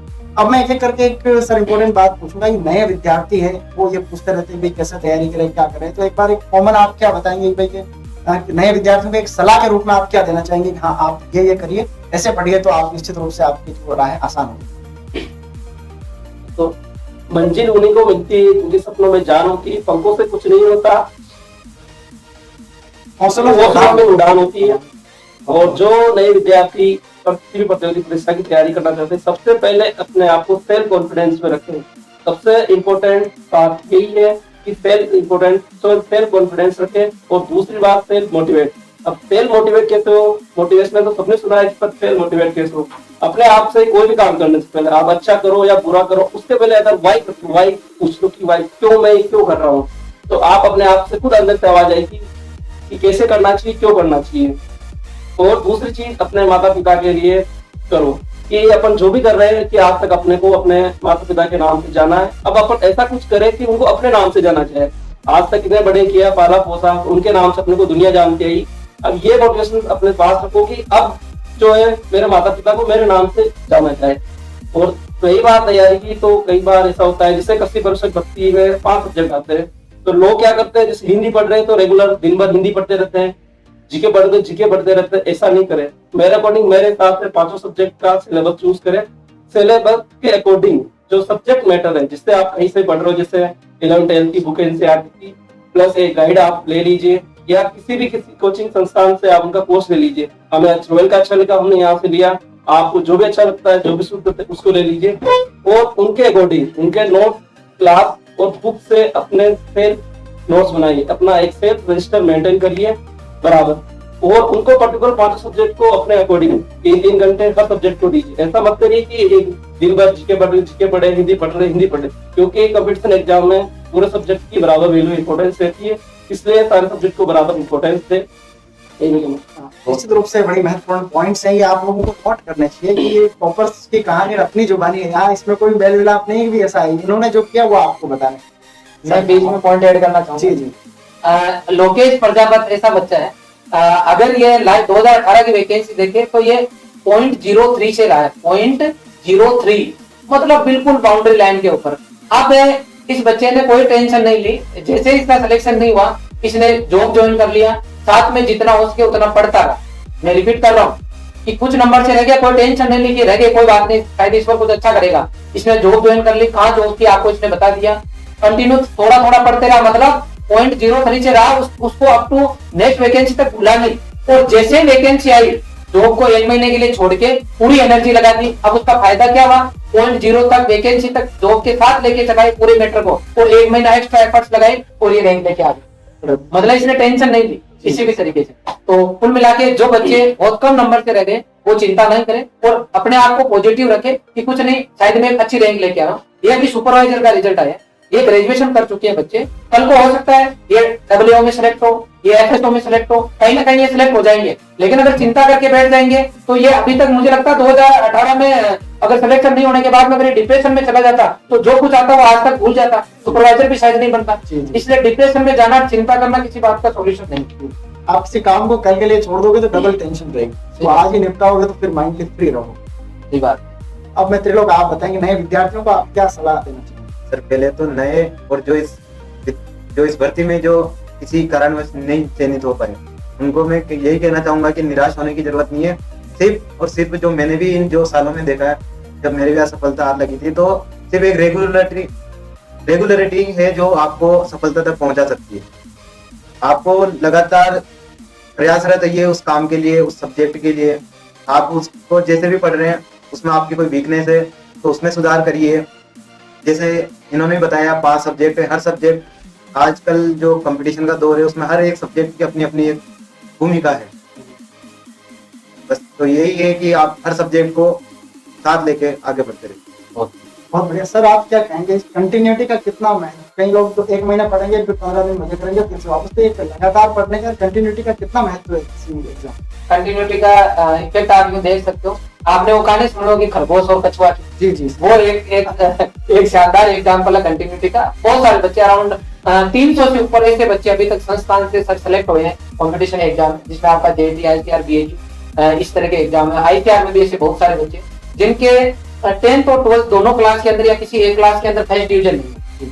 कोई बच्चा एक बार में तो 10th या 12th पास भी नहीं कर पाया। वो बच्चे यदि सेलेक्ट होके ऑल इंडिया लेवल पे जा रहे हैं या राजस्थान में सुपरवाइजर या जेईटी में सेलेक्ट होके अच्छी यूनिवर्सिटी में जा रहे हैं, उन्होंने क्या किया होगा? उन्होंने कुछ नहीं किया, खाली कंटिन्यूटी मेंटेन की। जिस दिन कोर्स ज्वाइन कर लिया, कोई सा भी कोर्स ज्वाइन किया, अप टू एग्जाम तक उन्होंने किसी भी तरह के कोई बीच में बाधा नहीं आने दी, कोई रिश्ते नहीं आने दिए, कंटिन्यू अप टू एग्जाम तक लगातार मेहनत। और एक बच्चे ने एक बड़ी बात बोली कि आपके जो सब्जेक्ट है उसका टाइम के साथ मैनेजमेंट होना चाहिए। आप हिंदी को लेके बैठ गए जो कि गलत। हर सब्जेक्ट को आप एवरेज टाइम दें और जो आपका वीक है उसको आप एक्स्ट्रा टाइम दें, तो ही आप जो है और इस काम को आप कंटिन्यू करते हो तो आप डेफिनेटली सक्सेस होगे। आप जो सोचते हो वो आपको मिलेगा। इसलिए कंटिन्यूटी की तो सर इंपॉर्टेंस है और यही एक सफलता की कुंजी भी। बिल्कुल सर, बिल्कुल। बहुत अनिल, आप बताएंगे नए विद्यार्थियों हैं, नए अभ्यर्थी हैं जो आप तैयारी करेंगे, आप तैयारी शुरू करेंगे, जिन्होंने शुरू भी नहीं किया, आप उनको क्या सलाह देंगे? सर जो मेहरबान सर नए विद्यार्थी मिलते हैं, जैसे जिन्होंने अभी इसमें इस 2021 वाली भर्ती एग्जाम परीक्षा दी है और जिनका नंबर नहीं आया, कुछ पॉइंटों से रह गए और 1-2 नंबर से रह गए, और कुछ विद्यार्थी ऐसे भी हैं जो मतलब इस बार मतलब आने वाली भर्ती में इसके बाहर देंगे, तो मेरे से ये पूछते हैं कि हमें क्या कंटेंट पढ़ना चाहिए और मतलब कौन सी गाइड पढ़नी चाहिए। तो मैं उनसे ये बोलता हूँ कि मतलब अच्छा कंटेंट होना चाहिए और 10 गाइड पढ़ने से अच्छा है ये गाइड को आप 10 बार पढ़ लो तो आपको सर माइनस क्वेश्चन बहुत कम होंगे और आप सिलेक्शन की बाउंड्री पार। बहुत बड़ी बात है। आप लोग जो बता रहे हैं ये बिल्कुल देसी घी है, मतलब सारे प्रयोग करने के बाद में जो फॉर्मूला सही सटीक होता है ना वो आपको यहाँ पे मटेरियल मिल रहा है। ओम प्रकाश, आप क्या सलाह देंगे नए अभ्यर्थी जो है, नए युवा जो तैयारी करना चाह रहे हैं? तो नए अभ्यर्थी अपनी प्रिपरेशन स्टार्ट करते हैं, मैं तो उन सबको पहले तो एक बात बोलूंगा कि जो भी एग्जाम की आप प्रिपरेशन कर रहे हो उस एग्जाम का सिलेबस आपको पूरा याद होना चाहिए, आप एनी टाइम टेबल पे होना चाहिए और उस सिलेबस के according old year question paper है उसमें देखो जाके कि इस टॉपिक से कौन सा क्वेश्चन पहले आया है और इस क्वेश्चन को मैं मेरे पास जो कंटेंट है उस कंटेंट से मैं कर पा रहा हूँ या नहीं, ये चीज बहुत इंपॉर्टेंट है। और एक चीज है revision, more and more time आप रिवाइज करो चीजों को, इससे आपको एक क्लियरिटी हो जाएगी कि इस टॉपिक से ये चीजें सारी क्लियर होती है। बहुत बढ़िया सर। मैं एक प्रश्न मेरे मन में आपके लिए है कि आप एक इतने बड़े इंस्टीट्यूट के डायरेक्टर हैं, क्या इन परीक्षाओं में पास होने के लिए कोचिंग जरूरी? सर मेरा स्पेशली यूँ कहना है कि कोचिंग की जरूरत नहीं है। यदि कोई बच्चा ईमानदारी से, जैसे फॉर एग्जाम्पल बात करता हूँ मैं 6th क्लास से, अगर 6th क्लास से बच्चा उसके जो कोर्स के अंदर जो सिलेबस है 6th का, अगर उसको 6th क्लास की स्कूल के अंदर प्रॉपर पढ़ा दिया जाए, अगर उसको बच्चा प्रॉपर पढ़ लेता है, तो कोई सा भी एग्जाम क्यों ना हो उसके अंदर जो आपने 11th 12th में के बाद में जो कंपटीशन एग्जाम शुरू होते हैं आपके, चाहे नीट हो, जेई हो, ICR, BHU, एग्रीकल्चर के या मेडिकल के, इंजीनियरिंग के, या आपके कॉम्पिटिटिव एग्जाम की शुरुआत जैसे एग्रीकल्चर सुपरवाइजर से हो जाती है, तो ये जो भी एग्जाम है इनमें सब कुछ वही पूछा जाता है। हिस्ट्री वही पूछी जाती है आपको जो आपने 6th 7th 8th 9th 10th 11th में अगर हिस्ट्री से रिलेटेड कोई कंटेंट है या वो एग्जाम देना जा रहे हो आप, तो उससे रिलेटेड ही आपको पूछा जाता है। कहीं ना कहीं बच्चे इसमें कमी छोड़ देते हैं, इसलिए उनको लास्ट कोचिंग की जरूरत पड़ती है। अब कोचिंग की जरूरत के लिए मैं 2 बात बोलना चाहूंगा। कोचिंग से केवल इतना सा फायदा होता है कि किसी कंटेंट में क्या इंपॉर्टेंट है और उसको कैसे इजी गोइंग आपके वो समझ में आ जाए, ये कलाकारी जो है वहां के गुरुजन आपको जल्दी बता देते हैं। यदि आप 12वीं करने के बाद में भी अगर 12वीं तक आपकी कमजोरियां रह गई है और आपने नहीं पढ़ी, उसको भी आप सेल्फ करके पढ़ सकते हो, लेकिन उसमें थोड़ा सा टाइम ज्यादा लगता है। लेकिन ओवरऑल बात ये कहूंगा कि किसी नेगेटिव मार्किंग वाले पेपर में यदि आप सेलेक्ट होके जा रहे हो, तो कोचिंग सेंटर का योगदान ओनली 10% होता है, 90% योगदान बच्चे का खुद का होता है। जब तक आप कुछ भी आप खुद मान लो नहीं करते हो, बच्चा खुद मोटिवेट होकर नहीं पढ़ता है, तो हम या कोई भी गुरुजी, कोई भी इंस्टीट्यूट कुछ नहीं कर सकते। हम तो कोच चाहिए मान लो इस तरीके से। और किसी बच्चे को मान लो रनिंग के अंदर उसको फर्स्ट लाना है, अब 10 बच्चे उनमें से और 10 स्टूडेंट है और 10 भी कोच के पास वो ट्रेनिंग ले रहे, एक ऐसा बच्चा है जिसको नॉर्मल खुराक मिल रही है लेकिन वो प्रैक्टिस फुल कर रहा है, एक ऐसा बच्चा है जिसको बिल्कुल काजू बादाम मिल रहे हैं रेगुलर लेकिन वो प्रैक्टिस नहीं कर रहा। इसका मतलब है खुराक दी जा रही है उसको, लेकिन उसको सुविधाएं पूरी दी जा रही है एक तरीके से, लेकिन जो कोच ये बोल रहा है कि आपको प्रैक्टिस करनी है, कोच ने सिखा दिया कि आपको इस तरीके से पैर रखने हैं, लास्ट में आपको सांस को इस तरीके से रखना है, शुरू में सांस आपको ऐसे लेना है, तेज पैर ऐसे रखना, लेकिन ये काम तो वो तब कर पाएगा ना जब वो उसमें दौड़ेगा। जब वो प्रैक्टिस ही नहीं कर रहा तो कोच कितना ही बता तो काम नहीं करेगा। इसका मतलब है पढ़ाने के बाद में जो बच्चे सेल्फ प्रैक्टिस करते हैं वही बच्चे प्रतियोगी परीक्षाओं में सफल होते हैं। और मैं तो बार बार हर वीडियो में कहता हूँ कि उस बच्चे को कोर्स लेना ही नहीं है, उसको कोचिंग ज्वाइन करनी ही नहीं है जो खुद नहीं पढ़ सके। गुरुजी पढ़ाएंगे, सीधा दिमाग में सेट हो जाएगा, आप जाके जो है नौकरी लग जाओगे। ऐसा ना तो कभी हुआ है ना कभी होगा। जी जी सेल्फ पढ़ना पड़ेगा सर। कोचिंग का योगदान है लेकिन लिमिटेड। जी जी जी ये बात है। निश्चित रूप से बच्चों के कॉन्सेप्ट क्लियर हो गए होंगे। अभी ये टॉपर्स हमारे बीच में, इन्होंने पहले बताया कि ये हमारी एक नौकरी में शुरुआत मात्र है, हम अभी और आगे बढ़ना चाहते हैं और पढ़ाई करना चाहते हैं। हम अब प्रोग्राम के अंतिम पड़ाव में हैं, तो मैं क्या करके फटाफट जान लेता हूँ कि आप और आगे क्या बनने के सपने देखते हैं। लोकेश, मेरा एग्रीकल्चर ऑफिसर बनना है वो बेस्ट टारगेट। ओके, बहुत बढ़िया। आपको संस्थान की तरफ से बहुत बधाई हो कि आप निश्चित रूप से सफल हो। लोग आप क्या करना चाहते हैं और इसके आगे? सर अभी मेरा जैसे ग्रेजुएशन है, तो ग्रेजुएशन लेवल पे हम जो AA है वो, और एक अभी जो वैकेंसी अपनी FSO, तो टारगेट यही है कि ये दोनों एग्जाम अच्छे से क्लियर करें। बहुत हमारी शुभकामनाएं, निश्चित रूप से आप सफलता प्राप्त करेंगे। ओम प्रकाश, आप और आगे क्या सपने देखते हैं? मेरा सपना है कि मैं सिविल सर्विसेज में जाना चाहता हूँ। बहुत बड़ी बात है और निश्चित रूप से बहुत कम लोग होते हैं जो इस परीक्षा के बारे में सोचते भी हैं। लोगों को नाम से डर लगता है कि भाई IAS, IPS या IRS, IFS बनना कितना मुश्किल है। तो आपने सोचा है, ये अपने आप में बड़ी बात है। हमें आपको देख के हमें आत्मविश्वास है कि निश्चित रूप से आपको सफलता मिलेगी और हमारी शुभकामनाएं आपके साथ हैं। और अनिल, आप क्या देखते हैं? सर मैं एक पर्टिकुलर पोस्ट तो नहीं बता सकता, लेकिन सर मेरी ये ख्वाहिश है कि मैं एग्रीकल्चर में एक बहुत अच्छी पोस्ट पे जाऊं ताकि मैं किसानों की सेवा कर सकूं। बहुत बढ़िया। हमारे इस संस्थान की तरफ से बहुत शुभकामनाएं हैं कि निश्चित रूप से आप ऐसा काम करें कि आपके ऊपर आपका समाज, आपके माता पिता, आपका परिवार और पूरा देश गर्व करे। सर, आप लास्ट में क्या कहना चाहेंगे? कुछ बच्चों के सवाल है, उनका जवाब देना चाहूंगा सर सबसे पहले। जी जी। कुछ बच्चे पूछ रहे हैं कि सर जेड के फॉर्म फिलअप कब होंगे? तो जेड के फॉर्म की डेट आ गई थी, लेकिन फॉर्म भरना फीस के मैटर को लेकर शुरू नहीं हुए हैं। तो जैसे फॉर्म भरना शुरू होंगे आपको यूट्यूब पे वीडियो बना के बता दिया जाएगा। नेक्स्ट बच्चे पूछ रहे हैं कि एग्रीकल्चर सुपरवाइजर की नेक्स्ट वैकेंसी कब आएगी? तो हम यहाँ ऑफिशियली, क्योंकि ये हमारा काम नहीं है, इसलिए हम आपको डायरेक्ट तो नहीं बता सकते कब आएगी, लेकिन आप ये मान के चलो कि आने वाले 12 महीने के अंदर वैकेंसी आ सकती है। इसलिए ये जो बच्चा है, जिस तरीके से लोकेश ने तैयारी की है, उस तरीके से जो कुछ आप कर रहे हो करते रहो। और यदि आप कंटिन्यू पढ़ पा रहे हो, सेल पढ़ पा रहे हो तो सेल पढ़ते रहो। अदरवाइज किसी भी संस्थान का जो आपको, जिस संस्थान ने बेस्ट रिजल्ट दिया हो, वास्तव में सिलेक्शन कराए हो, वास्तव में जहाँ फैकल्टी में दम हो, अप टू एग्जाम तक यदि आपकी सेवा करते हो तो किसी भी संस्थान का आप ऑनलाइन कोर्स ज्वाइन कर सकते हो। और जैसे ही वैकेंसी आती है, डेट डिक्लेयर हो जाती है, फॉर्म भरना शुरू होते हैं, विज्ञप्ति आती है, उसके बाद में आप ऑफलाइन भी कोर्स ज्वाइन कर सकते हो। ये सब कुछ आप पे डिपेंड करेगा। नेक्स्ट है, तो कुल मिला के वैकेंसी के लिए फाइनली अभी हम कुछ भी नहीं कह सकते। नेक्स्ट है, सुपरवाइजर का प्रमोशन कैसे होता है, ये बड़ा क्वेश्चन। इसके लिए आज या कल हम एक वीडियो बना के, क्योंकि अपने आप में बड़ा क्वेश्चन है, कई बच्चों के दिमाग में भी रहता है कि हम 2 4 5 साल बाद में शायद डबल में प्रमोट हो जाते हैं, तो बिल्कुल होते हैं, लेकिन वो कैसे होते हैं उसका एक लंबा प्रोसेस है। इसके लिए मैं आज या कल यूट्यूब के ऊपर एक सेपरेट वीडियो बना के डाल दूंगा। सोनू सर का बनाया एक वीडियो है जिसको मैं अपलोड कर दूंगा। आपको बहुत अच्छी तरीके से समझ में आ जाएगा कि आपका प्रमोशन सुपरवाइजर की पोस्ट से कैसे होता है। इस बीच में मैं लास्ट में और बोलूंगा, उससे पहले सोनू सर से कुछ पूछना चाहूंगा।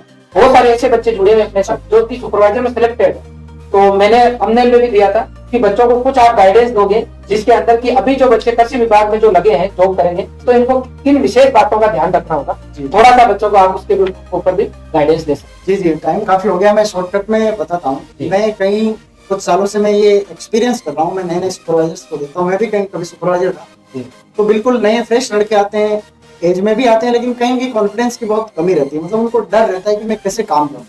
तो मैं आप लोगों को बता देना चाहता हूँ, बहुत सारी बातें बताने लायक है, लेकिन आप अपने दिमाग को स्थिर रखें। काम आपके ऊपर बिल्कुल जैसे तीर आती है वैसे काम आएंगे। आपने ये सोच के किसी विभाग में किसी पर्यवेक्षक का चयन किया है कि इसमें तो काम कम रहता है या इतना वर्कलोड नहीं रहता, तो आप बिल्कुल गलत सोचते हैं। इसमें ज्यादा चुनौतियां हैं क्योंकि आपका टाइम टेबल इसमें फिक्स नहीं रहता। आपको शनिवार और रविवार की छुट्टी रहती है, लेकिन आपको शनिवार रविवार के दिन भी आपको बुलाया जाएगा। तो आप यूं एक दिन दिमाग में यूं लोड नहीं लेंगे भाई यार मेरे को शनिवार को कैसे बुला लेंगे, ये बहुत कॉमन बात है, आपको बुलाया जाएगा। तो आप सबसे पहले काम करें कि आपका जो भी कार्य क्षेत्र है, आप कभी इन पर्सन काउंसलिंग अभी होगी तो आपको जो भी आपका पदस्थापन स्थान का आपकी पोस्टिंग हो जाएगी। तो आपकी 1 पंचायत है, 2 पंचायत है, जहां पर भी आपकी पोस्टिंग हो, तो उसके बेसिक डेटा आप लोग याद कर ले कि यहाँ की जनसंख्या कितनी है, यहाँ की कृषि क्षेत्र कितना है, सिंचित असिंचित भूमि कितनी है, लघु सीमांत किसान कितने हैं, और जो प्रगतिशील किसान है, जो प्रोग्रेसिव फार्मर्स है, उनके आपको लिस्ट बना करके उनके कॉन्टेक्ट नंबर से एक व्हाट्सएप ग्रुप बना लें। क्योंकि आए दिन आपको ऐसे किसी ट्रेनिंग में किसानों को भेजना है, किसी ट्रेनिंग लेनी या महिला प्रशिक्षण करना, इस तरह की रोज आए दिन चुनौतियां आती रहेगी। तो ऐसे 50 लोगों का आप एक ग्रुप बना ले और आप उनके रेगुलर टच में रहें।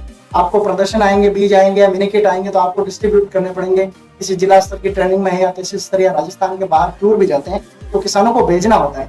तो इतना लोड लेते हैं, मैंने कई बार देखा है कि 2 किसान नहीं भेज पाता, एक सुपरवाइजर अपनी 2-3 पंचायतों में से 2 किसानों को नहीं भेज पाता। ये बड़ी चुनौती की बात है। आप प्रेम से रहिए और शांत रहिए। आप जिस काम के लिए जिस गाँव में गए हैं वो आप 2 घंटे रुकोगे तो हो जाएगा। युवा पीढ़ी में इतनी ही जल्दी रहती है कि मैं जाऊं मेरा काम हो। ये एक कृषि प्रसार सेवा है, इसमें धीरे धीरे ही होता है काम। आप जितने फास्ट है, अभी जितने भी सर लड़के आ रहे हैं नए, बहुत हाइब्रिड है। नई जो ये नस्ल आ रही है ना, नए जो भर्ती हो रही है, ये बहुत हाइब्रिड है। इन्होंने अच्छी पढ़ाई की है, सोशल मीडिया से बहुत कनेक्टेड, लेकिन किसान बहुत पीछे है। तो कहेंगे कम्युनिकेशन गैप है, और विभाग भी इतना फास्ट नहीं है जितना आप सोच रहे हैं। आपका दिमाग जितना फास्ट है उतना विभाग फास्ट नहीं है। हमारे पास पुरानी टेक्नोलॉजी है, हमें उनके साथ कहेंगे डलना पड़ेगा, नहीं तो रोज की टेंशन है। तो इसलिए इस समन्वय के साथ शांत रहें। आप जिस काम के लिए किसी गांव में गए हैं, किसानों से मिलने गए, आप 1 घंटे 2 घंटे वहां बैठे, किसी चबूतरे में बैठिए, कि ऐसे परिचित कर लीजिए 10 लोग गांव के, जो कभी कोई काम पड़े तो मैं आ रहा हूँ, तो ऐसे ऐसे आप उनसे सेट करके इसे समन्वय से शांति से काम करना पड़ेगा। आप इसे भड़केंगे ना, आपका अफसर आपको डांटेगा, हमेशा डांटेगा, ये तो कॉमन है। अफसर इसीलिए है कि आपसे काम लिया जा सके। आपके ऑफिसर्स सरकार ने इसलिए बनाए हैं। आपके ऊपर तहसीलदार कई बार आपकी मीटिंग ले लेगा, आपको एसडीओ बुला लेंगे, आपके विभाग के कार्मिक तो आपके विभाग के अफसर तो पहचान करेंगे ही। तो ये परेशानी नहीं है, ये काम है अपना, जिसके लिए सरकार ने हमें नियुक्त किया है, उसके बदले में तनख्वाह दे। आप कभी ये नहीं कह सकते आप परेशान हो जाओगे। बहुत बार ऐसा है परेशान हो गए आप तो, अरे यार मैं तो इस नौकरी में क्यों आया, तो आप छोड़ सकते हैं। सरकार यूं नहीं कि तेरे को तो नौकरी करनी पड़ेगी, सिर्फ पकड़ के नहीं बिठाएंगे। सरकार तनख्वाह देगी इस बात की। आप ये नहीं सोचे कि मेरी तनख्वाह कम है या ज्यादा है। आपको ये पहले पता थी तनख्वाह, तभी आपने फॉर्म भरा है।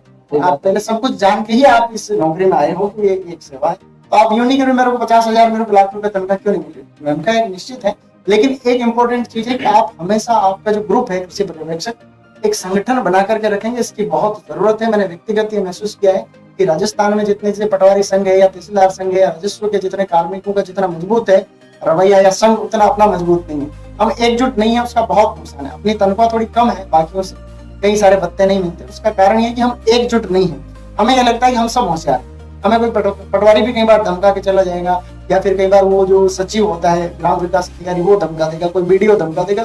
आप कॉन्फिडेंस से बात करें, यूं नहीं कि सर हाथ जोड़ने की जरूरत नहीं है। आपका ये सब समकक्ष, कोई पटवारी आपका अफसर नहीं, आपका अफसर आपको केवल आपकी जो अपॉइंटिंग अथॉरिटी है कृषि विभाग के अलावा आपको कोई सा विभाग सस्पेंड नहीं कर सकता। इसलिए आपको डरने की जरूरत नहीं कि पटवारी आपका समकक्ष नौकरी है। सचिव है देखिए पंचायत में, तो आप यूं नहीं हाँ जी नहीं करें, आपके विभाग का काम है, आपको करना पड़ेगा। लेकिन थोड़ा यार कहेंगे समन्वय से, मतलब भड़कना नहीं है, मेच्योरिटी दिखाने की, हाँ कोई ऐसा काम बोल भी दिया आपका नहीं भी है और आपसे हो जाएगा तो ठीक है मैं कर लूंगा, ये एटीट्यूड आपको रखना पड़ेगा। तो ये कुछ छोटी छोटी बातें हैं, इसके अलावा भी बहुत सारी चीजें हैं जो अंदर से हैं, तो ये आप लोग ध्यान रखें, ये मेरी सलाह है आप लोगों को। बहुत बढ़िया। और सोनू सर, आपको ये जो बातें बता रहे हैं उसका आपके ऊपर लॉन्ग टर्म इफेक्ट क्या आएगा वो मैं बताना चाहूंगा आपको। जैसे आपने इन बच्चों से देखा होगा, ये राजस्थान के टॉपर्स है, इस तरीके के सभी बच्चे जो सिलेक्ट हुए हैं वो एक तरीके से टॉपर्स है, तभी सिलेक्ट हुए हैं। अगर 1.5 लाख फॉर्म भरे, अगर आप 2300-2400 लोगों में सिलेक्ट हुए हो, इसका मतलब आप सभी टॉपर्स हो, तभी आपकी नौकरी लगी है। अब होता क्या है, जैसे आपने ग्रेजुएशन कर रखी है सबने, तो आप आगे की पढ़ाई करना चाहोगे, और ये क्योंकि अब 10+2 लेवल की वैकेंसी है, जब भी आप फील्ड में काम करने जाओगे तो आपको ऐसा लगेगा कि यार मैं कहां फंस गया, तो आप मेंटली डिस्टर्ब हो जाओगे।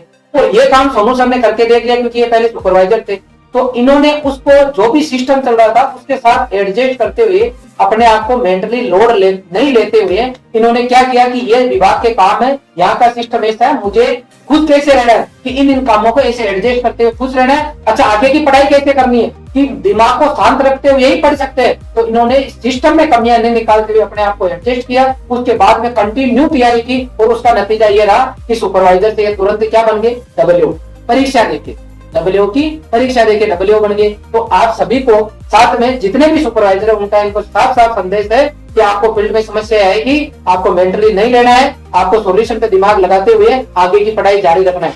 कहीं ऐसा नहीं हो कि आप सुपरवाइजर बन के रह जाओ, क्यों? क्योंकि वहां का माहौल देख के आप डिस्टर्ब हो जाओ, इसलिए डिस्टर्ब नहीं होना। क्लियर है? ये साफ सुथरे शब्दों में सर कहना चाहते हैं आपको। कुछ बच्चों के और क्वेश्चन है कि एएफओ की योग्यता क्या है।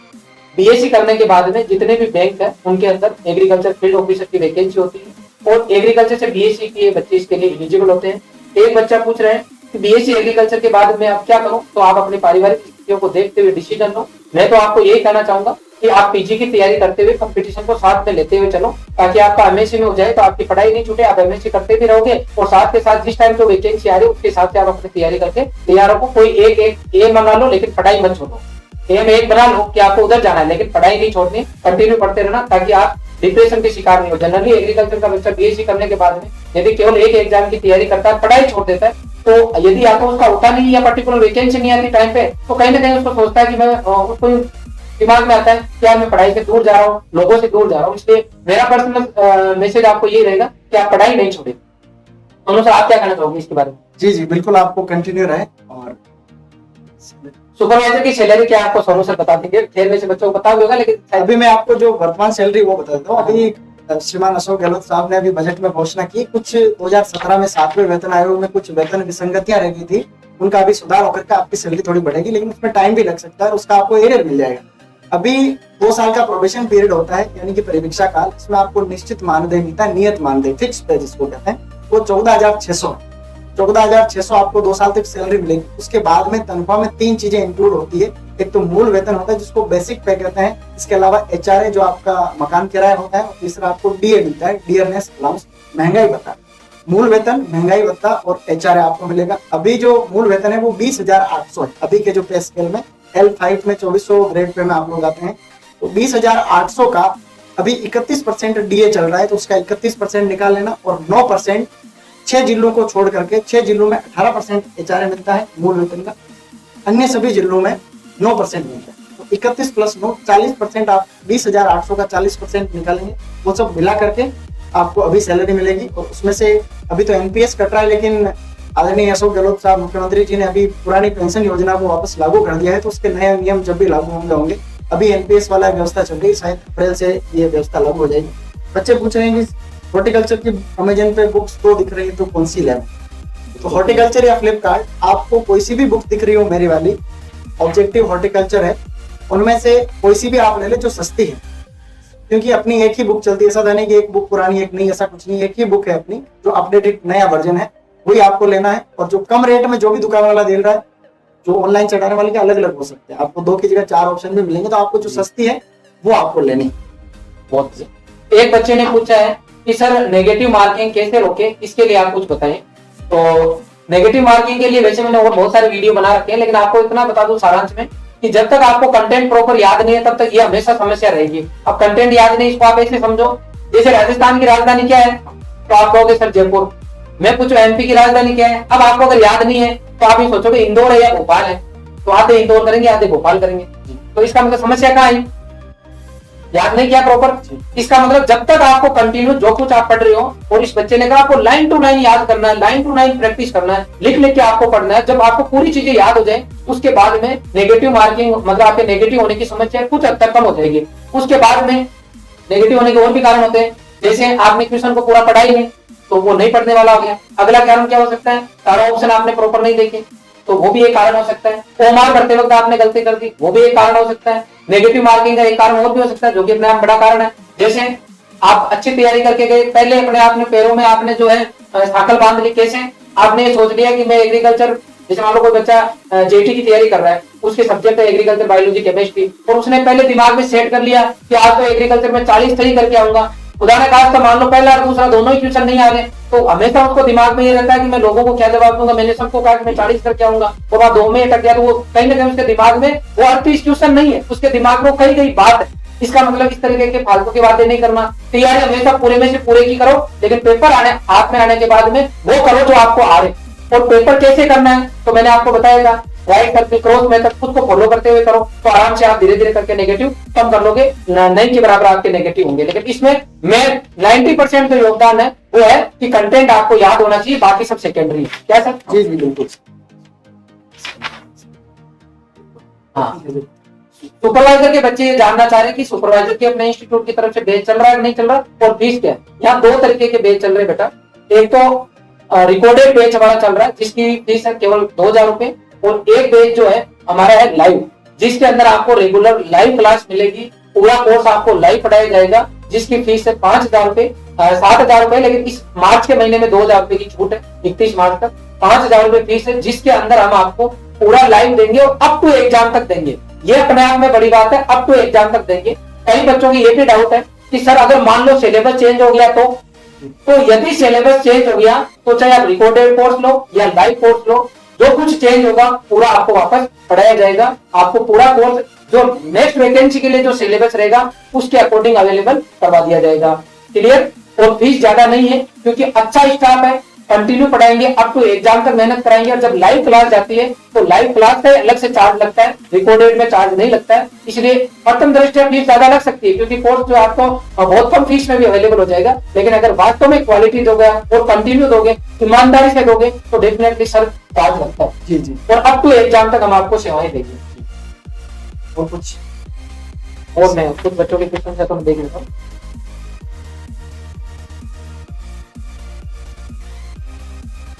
ये पूछ रहा है कि बीएससी बॉटनी एंड जूलॉजी से करने के बाद में एग्रीकल्चर सुपरवाइजर से डब्ल्यूओ में प्रमोशन हो सकता है क्या? तो सबसे पहले तो आपको ये देखना है कि आपने एग्रीकल्चर से बीएससी की है या फिर इससे बीएससी की है, मतलब बेसिक बीएससी करने के बाद में क्या पॉसिबिलिटी बनती है डब्ल्यूओ बनने की? नहीं, ऐसा कोई क्राइटेरिया अभी नहीं है। आप बीएससी हो या नहीं हो, आजकल रैंक जो आती है आपके सुपरवाइजर में उसके आधार पर प्रमोशन होता है। अच्छा, डब्ल्यूओ में ऐसा नहीं भी आपने बीएससी एजी कर दी जल्दी प्रमोशन हो जाएगा, अभी ऐसा कोई क्राइटेरिया फिक्स नहीं।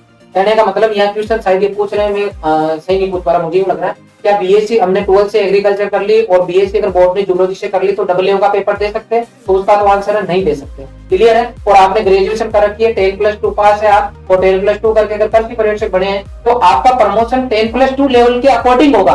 तो वहां सबसे पहले उनका नंबर आएगा जिनकी रैंक अच्छी है। जैसे जब कभी भी प्रमोशन होगा इस बेच का तो सबसे पहले सामने बैठे डब्ल्यूओ बनेंगे, यूं कह सकते हैं। सबसे पहले इनका नंबर आएगा। एग्रीकल्चर वाले बिल्कुल लैब असिस्टेंट का पेपर दे सकते हैं, लेकिन उन बच्चों के सामने समस्या ये आएगी कि उनके फिजिक्स का पेपर आएगा।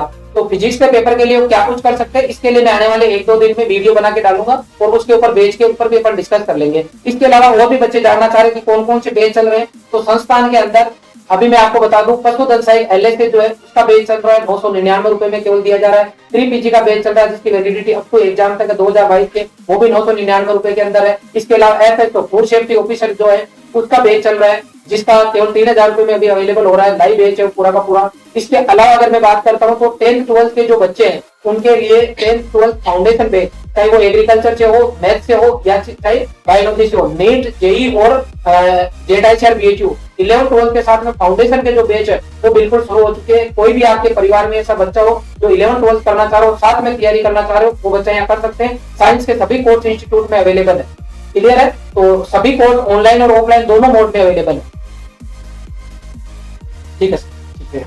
मैं जितने भी दर्शक इतनी देर से जितने विद्यार्थी जुड़े हुए हैं उन सबको मैं इंस्टीट्यूट की तरफ से धन्यवाद देना चाहता हूँ। और आप सभी बीच में जो टॉपर्स हैं, सर आपने भी टाइम दिया, आपका भी थैंक यू सो मच। और जितने भी टॉपर्स हैं इनके लिए 2 लाइनें कहूंगा और उसके बाद भी इस प्रोग्राम को हम समाप्ति की ओर आगे बढ़ाएंगे कि है समय नदी की बाढ़ के अक्सर सब बह जाया करते हैं, है समय बड़ा तूफान प्रबल पर्वत भी झुक जाया करते हैं, अक्सर दुनिया के लोग समय में चक्कर खाया करते हैं, मगर कुछ ऐसे भी होते हैं जो इतिहास बनाया करते हैं, जो इतिहास बनाया करते हैं। आप सबके साथ आपके सामने ये जो टॉपर्स देख रहे हैं, ये सफलता इतनी आसान नहीं थी लेकिन इतनी टफ भी नहीं थी कि आप नहीं कर सकते। तो कहते हैं कि मेहनत से आदमी अपनी किस्मत खुद बदल सकता है। ये आप लोगों ने करके दिखाया है। तो आप चारों को पुनः संस्थान की तरफ से बहुत बहुत बधाई और आपके उज्जवल भविष्य की कामना हम लोग करते हैं।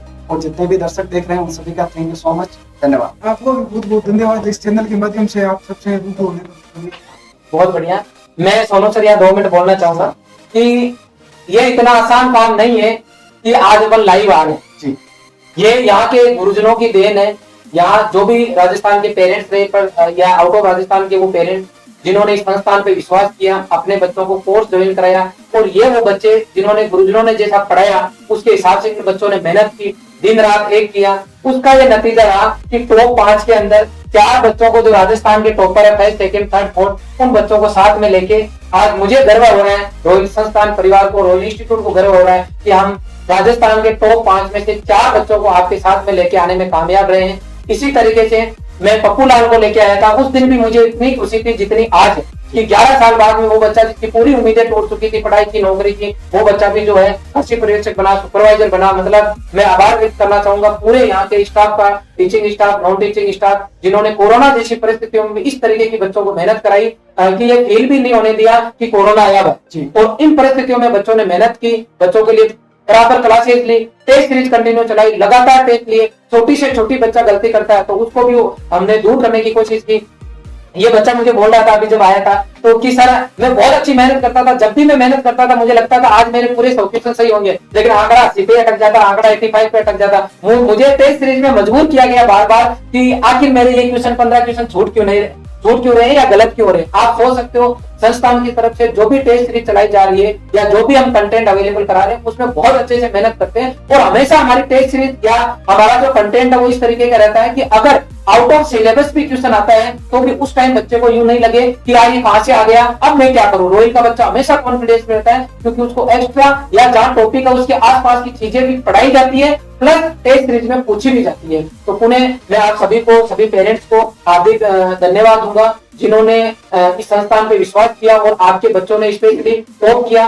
और आज के 2 दिन पहले ही मैंने इनको सब छोटा सा फोन किया था कि आप लोग सब पधारना, राजस्थान के सभी बच्चे मोटिवेट हो, स्पेशली जेडआईसीआर बीएचयू की तैयारी करने वाले बच्चों को भी मोटिवेशन मिले कि नॉर्मल परिवार के बच्चे किस तरीके से स्ट्रगल करते हुए अपने आप को पूरे राजस्थान में टॉप इन बच्चों ने किया है और ये रैंक लेके आए हैं। तो आपको एक मोटिवेशन मिले, इसके लिए ये बच्चे अपने घर छोड़ के तुरंत फोन करते बीच में पधारे हैं। साथ में वो बच्चे जो कोर्स सुपरवाइजर या रॉयल इंस्टीट्यूट से बने उनके लिए हम मेगा सेमिनार रखेंगे जिसके अंदर जितने भी हमारे सुपरवाइजर सेलेक्ट हुए हैं उनको उनके पेरेंट्स के सहित बुलाएंगे और अच्छा एक प्रोग्राम रखेंगे, भव्य प्रोग्राम रखेंगे जिसके अंदर उनको हम सम्मानित करेंगे ताकि आस पड़ोस में, रिश्तेदारी में, गांव में, समाज में ये मैसेज जाए कि आज हमारे बच्चे ने ऐसा किया तो हमें उदयपुर सम्मानित होने के लिए बुलाया, ताकि दूसरे बच्चों को यूं लगे आज मैं भी ऐसा कुछ करूं कि मेरे पेरेंट्स भी जो है एक दिन सम्मानित होने जाए। इसी भावना के साथ हम कंटिन्यू, हमारी पूरी टीम काम करती रहेगी और अभी इन बच्चों का हम सम्मान करेंगे, मतलब इनको सम्मान देंगे। इसके साथ में हमारा एक बच्चा है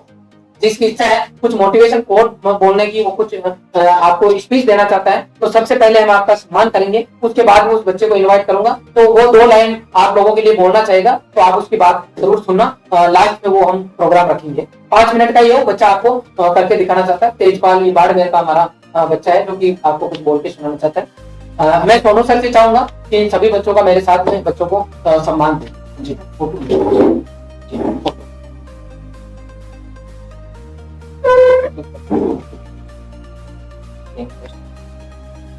खिलाता हूँ।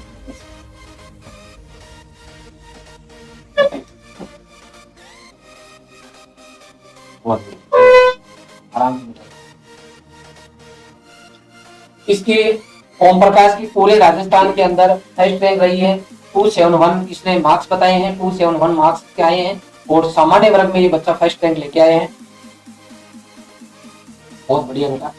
रोयल संस्थान की ओर से आपको हार्दिक शुभकामनाएं, आपके मम्मी पापा को हार्दिक शुभकामनाएं जिन्होंने विपरीत परिस्थितियों में आपका साथ दिया। आपने भी आप उनके विश्वास पे खड़े उतरे और हमें वास्तविक खुशी तब होगी जब आप एग्रीकल्चर के अंदर ही जो इनोवेशन करना भी बाकी है, किसानों की स्थिति सुधारना जो भी बाकी है, उस काम को आप ईमानदारी से करें और आपका सपना है सिविल सर्विस में जाना, बड़े अधिकारी बन के आप एग्रीकल्चर क्षेत्र के लिए बिल्कुल काम करना। बहुत बहुत आपका धन्यवाद, आप पधारे। बहुत बढ़िया।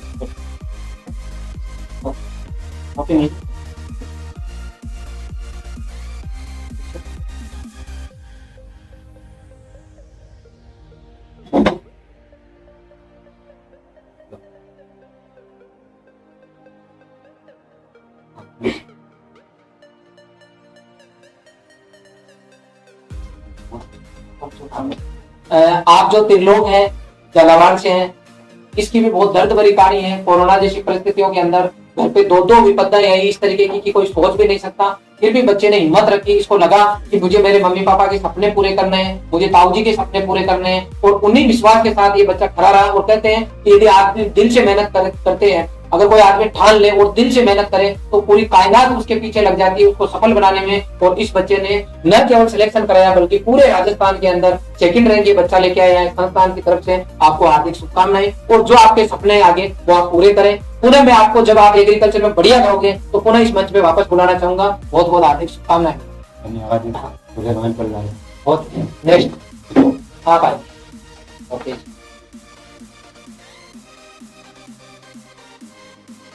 बहुत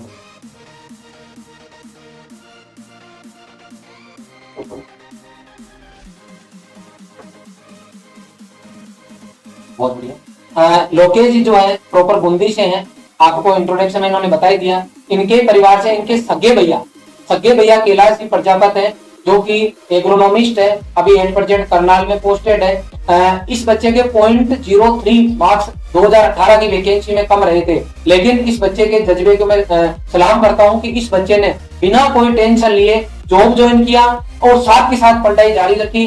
जैसे ही वैकेंसी आई टाइम छोड़ के इसने मतलब जॉब छोड़ के कुछ टाइम के लिए दिल से मेहनत की और उसका नतीजा आपके सामने पूरे राजस्थान के अंदर ये बच्चा थर्ड रैंक लेके आया। बहुत बहुत आपको शुभकामनाएं और आप भी आपके भैया की तरह अच्छे से मेहनत करो और उनसे बढ़िया पोस्ट पे जाओ। बहुत बढ़िया। नेक्स्ट आओ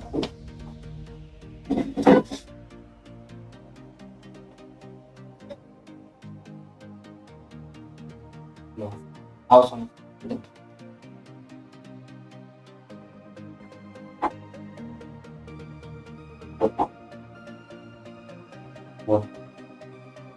ये हमारा अनिल है, इसका सगा भाई अंकित। इसने कहा कि हमारे परिवार में कोई भी बच्चा जो है अभी सरकारी नौकरी में नहीं है। दोनों भाई अगर एक ही परिवार से दो बच्चे एक साथ सरकारी नौकरी लगती है तो वास्तव में खुशी होती है, सब लोग खुश होते हैं। लेकिन इन बच्चों ने शुरू से मैं इनको जानता हूँ, बहुत मेहनती बच्चे हैं। और सोनू सर ने पूछा आप आगे जाके क्या करना चाहते हो, तो इसको लगता है कि मेरे को लंबी दौड़ खेलनी है, मुझे पता ही नहीं है कहाँ तक जाना है, बस मुझे छोटे छोटे टारगेट बनाते हुए कंटिन्यू उनको पूरे करते हुए आगे बढ़ना है। तो ये बच्चा डेफिनेटली ये जो चाहता है कि मैं जितना हो सके उतना करूं और एग्रीकल्चर में एक बहुत अच्छी पोस्ट पे जाके जितना कर सकूं उतना देश और समाज के लिए, राजस्थान के लिए, मेरे राज्य के लिए, देश के लिए करूं। डेफिनेटली ये बच्चा कामयाब होगा।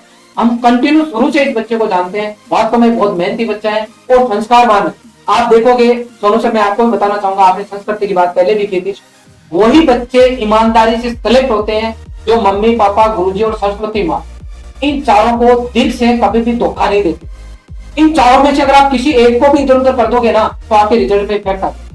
तो मेरा निवेदन है, इस बच्चे को तो मैं पर्सनली जानता हूँ, इन चारों में ये बच्चा परफेक्ट है, चारों में, क्योंकि ये पर्सनली मेरे से कंटिन्यू जुड़ा हुआ 2018 से।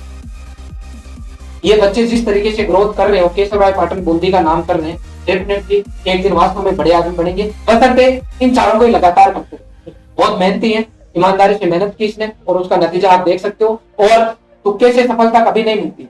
मुझे पता है 2018 में ये टॉप्स होके और अंदर रैंक लाके आज से मैं गया, तब भी इसने मेहनत की थी और आज भी इसने मेहनत की है और इसने मुझे कहा कि मैं अगली वैकेंसी में एफएसओ बन के दिखाऊंगा, सर कोशिश करूंगा। तो ये आपको मैं नेक्स्ट टाइम इसको लाऊंगा, तो ईश्वर करे मैं एफएसओ लेके आऊं, लेकिन धीरे धीरे करके ये एक दिन बड़ा अधिकारी बनेगा, तब मैं एक बार जरूर इसको मंच पे वापस लाऊंगा।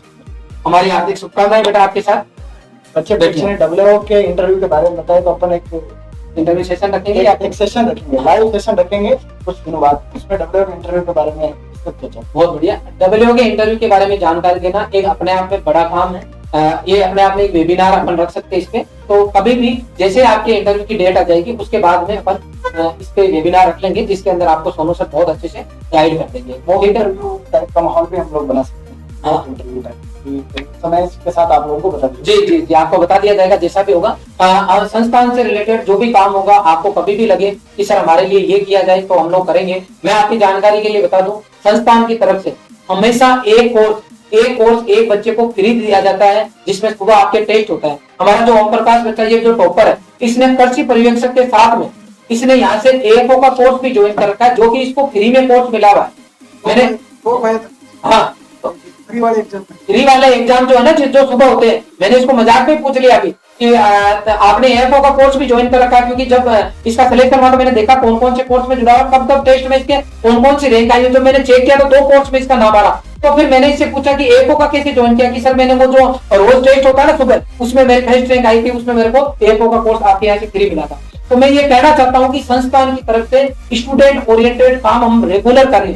तो आपको भी, अगर आपको फ्री में कोर्स चाहिए, जो भी हमारे यहाँ कोर्स चल रहे हैं, तो आप फ्री में कोर्स ज्वाइन कर सकते हो। सुबह आपको केवल टेस्ट देना। इसके अलावा कोरोना में भी हमने जिनके किसी भी तरीके की समस्या रही, तो उनके हम बिल्कुल साथ खड़े रहे। इसके अलावा नॉर्मल चार्ज के अंदर हमारे कोर्सेज अवेलेबल है, जिसमें वास्तव में हार्ड वर्किंग होती है। जो आपको चार्ज लग रहे हैं, अगर इनके पीछे की अगर मेहनत देखो आप, तो कुछ भी नहीं ले रहे, लेकिन ऑनलाइन की देन है, हजारों बच्चों का सहयोग रहा है, कंटिन्यू बच्चे जुड़ रहे हैं। तो हम इस फीस में 100% हमारी क्वालिटी देने में कामयाब रह रहे हैं। अगर आगे भी इन फ्यूचर आप संस्थान के साथ जुड़ते हो, तो किसी भी तरीके से कोताही नहीं बरती जाएगी। कंटिन्यू अप टू एग्जाम तक अपडेट जो सर्विस है, हम आपको कंटिन्यू देंगे। और पुनः मैं सोनू सर का हार्दिक आभार व्यक्त करना चाहूंगा कि इस मार्च के महीने में इन्होंने टाइम निकाला, और स्पेशली इनके जो वहाँ सर है, उन सर का भी मैं हार्दिक आभार एडी साहब का भी करना चाहूंगा, जिन्होंने इनको परमिशन दी कि नहीं, अगर बच्चों का मामला है तो आप कुछ टाइम के लिए जो है बच्चों को गाइड करके आओ। आप पे डेफिनेटली आज आप आए तो आपके ऊपर वर्कलोड बढ़ेगा, क्योंकि मार्च के महीने में सैटरडे और संडे को भी जाना होता है। उन्हें सोनू सर आपका हार्दिक आभार।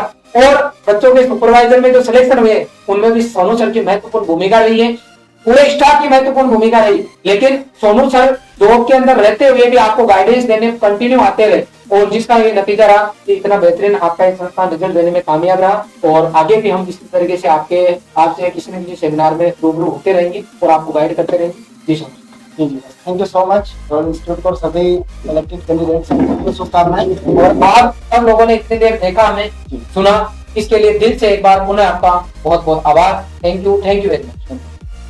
अब मैं चाहूंगा एक बच्चा हमारा जो लाइव आके